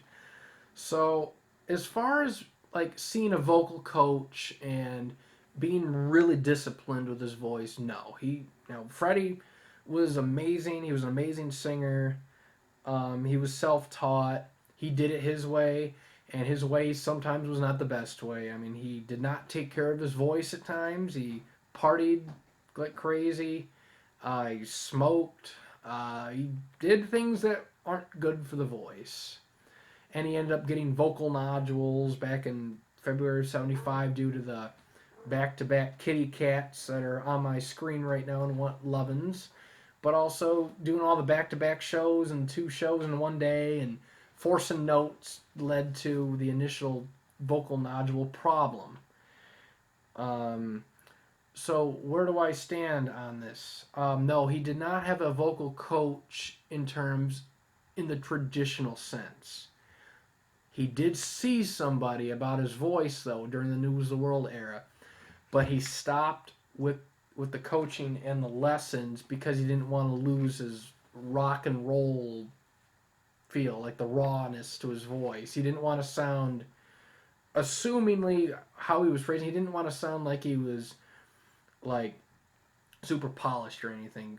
So he probably got enough out of these lessons to preserve the voice better live and kind of improve some things with his voice. Because if you hear from Races to News of the World, there's quite a bit of improvement. If you hear Crazy Tour, there's a whole new level of improvement there. So I'm willing to bet that he went back to that guy or started to take some stuff a little more seriously with his voice and started to really figure out more effective ways to sing those songs. Because he sounds so much better on that tour than any other tour. Breath support is better, and he just sounds healthier in general on that tour. So I'm willing to bet he went back to that guy or started taking the discipline a bit more seriously at that point. Um, so that's where I stand on that. Because I know there were people saying that, man, in the '80s he got coaching. That's why he sounds different. Well, he sounds different because one, he's older. Two, the partying, the change in the singing style, the nodule problem becoming a bit worse. Those are the differences.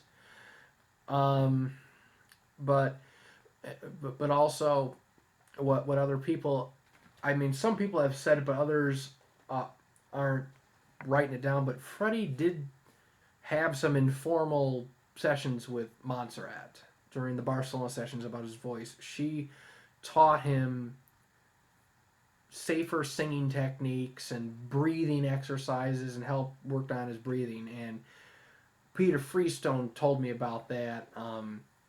Because a few years ago I did this really long, kind of this improv, unofficial, fun little interview sit down session with him on Skype, and I asked him about Barcelona and like the singing, and he had some stories about Montserrat teaching Freddie some things about his voice. So that's why he sounds so good on Barcelona. So there we go. So that's where I stand on the whole vocal coach thing. And last but not least,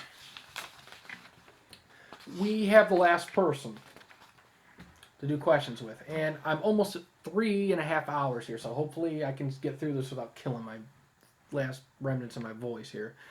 The person in question who sent me exactly, let me get this right, 64 fucking questions. It's not Lorenzo, thank fucking God, but it's that big bundle of sticks over in England that likes to go by the name of Ethan Cunt Thompson. Oh, I'm sorry, Ethan Thompson Murray. I'm kind of reading the wrong text here. I'm sorry. Questions for next time. Oh, okay. So we're going to go through each and every single one of these questions. And Ethan, you are going to die. Do you love F sharps? F sharp 4s on We Are the Champions? No, I do not. They sound like crap. Is it true that you love the drummer Jack Bruno who played with Elton John in late 98? No, I do not. Do you like 1 minute 37 seconds as much as I do? No, go to hell. Question 4. I love 9/21/84, the second Brussels show. Do you? Do you love Get Down, Make Love from Dortmund 79? Go fuck yourself. Question 6. Do you like hearing the downgrade of Glasgow 75? I don't want to hear that tape ever again. Question 7. Do you like 1 minute and 1 second? Absolutely not. Question 8. How much did you want the movie to include the Works Tour and the Japan 79 shows? Oh, I would have drank myself to death if they included those tours. Question 9. Do you think Ryan is right to love the Dallas 78 show? Well, he's sick in the head, and he has every right to love that show if that makes him feel better. Question 10. You feel it all right? No. Question 11. Do you love Radio Gaga from Zurich 86? Well, I just don't care that you write shit like that. Shut up. How much did you want a Zurich 84 from early September? Question 13. I loved it when you did a cover of Ring of Fire. Can you do a cover now? No, my voice is very fucking tired from talking for 3.5 hours. So just go away and leave me alone. Question 14. Can I hear you scream? I ain't doing Axl Rose shit on this video. It's just, you can forget about that nonsense. Question 15. Don't you know I'm still standing? No more. Question 16. How many letters are in the word chord? Don't bring that crap up ever again. I wasn't feeling well on that debate. Question 17. Is it true that you pissed on your MacBook on the News of the World Tour debate? No, I didn't. Otherwise, I couldn't have participated the next time it happened. I did not piss on my MacBook. I merely had power issues. Question 18. Are 9.2, 9.4, 9.5, 9.7, parts of 9.8, parts of 9.11, 9.18, 21, 9.29, 9.30 your favorite shows on the Works Tour? Yes, are my favorites to go mentally insane. Go away. Question 19. Do you like Paul McCartney on the 89 tour? I love the set list, but the vocals could have been better. Next question. Do you like Hammer to Fall on the 92 soundcheck? Fuck off. When will the new Works Tour shows upgrades begin to upload? Well, I gotta check if there actually are upgrades, but I will not upload those upgrades anytime soon because I want to actually remain somewhat sane. Are you gonna play those fucking festivals? Did you know that the Works Tour is my favorite tour? Get some help. Do you agree with Bob when he says 9/21/84 Tear It Up sounds very close to the record tonight? Well, musically it does. Is Staying Power a bitch of a fucking song to sing? Yes, it is. Is Somebody to Love another bitch? Yes. Do you like dark octave notes on the Works Tour? No. Do you love B2s on Somebody to Love? No, I hate that fucking version. Do you like hearing flat A flats? No. Have you got a dragon on your back? I'm going to throw a dragon down your throat if you keep this up. I like hearing Elton on Howard Stern 86 to you. No. Do you like hearing Welcome to the Jungle shouting out of key? No. Can you say the... You're a prick for this question. Can you say that Welsh train station? I can't say it. but I'm going to attempt to say it because he actually spelt it out for me. So, anybody who's Welsh, I apologize for completely butchering this. So, okay. Clanfair, Pool, Will, Gig, Go, Chu, Ryan, Draw, Will, Lan, Silly, Go. I have no fucking idea what I just said. I'm sorry. I butchered it. Ethan, you're a prick. Do you like all my different names on Mumble? No. Do you like 27 seconds? No. Is it true that only good players camp? Yes. Do you wish we had Landover 77 where Freddie had mild laryngitis? Yes, and I want to hear the band take a break for 30 minutes. Are you bald yet? No. Do you want a Krabby Patty with cheese, toenail clippings, and nose hairs? You're disgusting. Do you like hearing British drivers swearing? Yes, I do. Do you love the first version of the hero? If I'm on drugs, yes. Did he fall on his fucking ass? The Shockmaster did, and sometimes I do. Is Freddy better without the mustache? I love the mustache. You can go to hell. But Barcelona wouldn't have worked with the stash. How do you think he does it? He tries. Are you satisfied? No. Do you like Robert Plant's performance at the tribute show? Oh, passion. Is it true that out the doorway the bullets rip? Yeah, they rip through your vocal cords. I love Another One Bites the Dust from 2/17/81. Do you? No. Can you hit it A6? No fucking way. Not at this hour, not in this vocal shape. Did it start off so fucking well? Stockholm 82? Yes, it did. Did it fucking work at Mannheim 86? You bet your ass it did. I like 9/14/86 for Elton. Do you agree with me that it's one of his best shows? Absolutely fucking not. Go to hell. Kiss my ass. Go to the asylum and never bother me again. I like 11/17/86 and very high quality for Elton. Do you? No, the orchestra should have kicked Elton off the stage for sounding like that. Do you want to crawl back to the womb? Goodbye, Marlon Brando. Get the hell off these comments. Do you love growling notes? No. It's provocative and amazing to hear. I think not. Do you call people up and treat them like dogs? Well, the people of Fukuoka did. Can I kick my teeth down your throat? Oh, you better try. Can I kick my leg out of your leg? Well, that explains everything. What do you think about Newcastlanians? Amazing people. They attended some great Queen shows. Do you love the Big Jim Stevens saga? Absolutely. I still treasure that. Is the name Peter McBird's funny? Damn right it's funny. Did all these questions make you orgasm? No, I got ED from reading all these goddamn stupid questions. Don't ever do that again, or I'll do something bad and make you not listen to Queen ever again. Enjoy answering them. See you soon. Broke my record. Ethan Thompson Murray, smiley face. You are a big bundle of sticks for doing that. So, there you have it.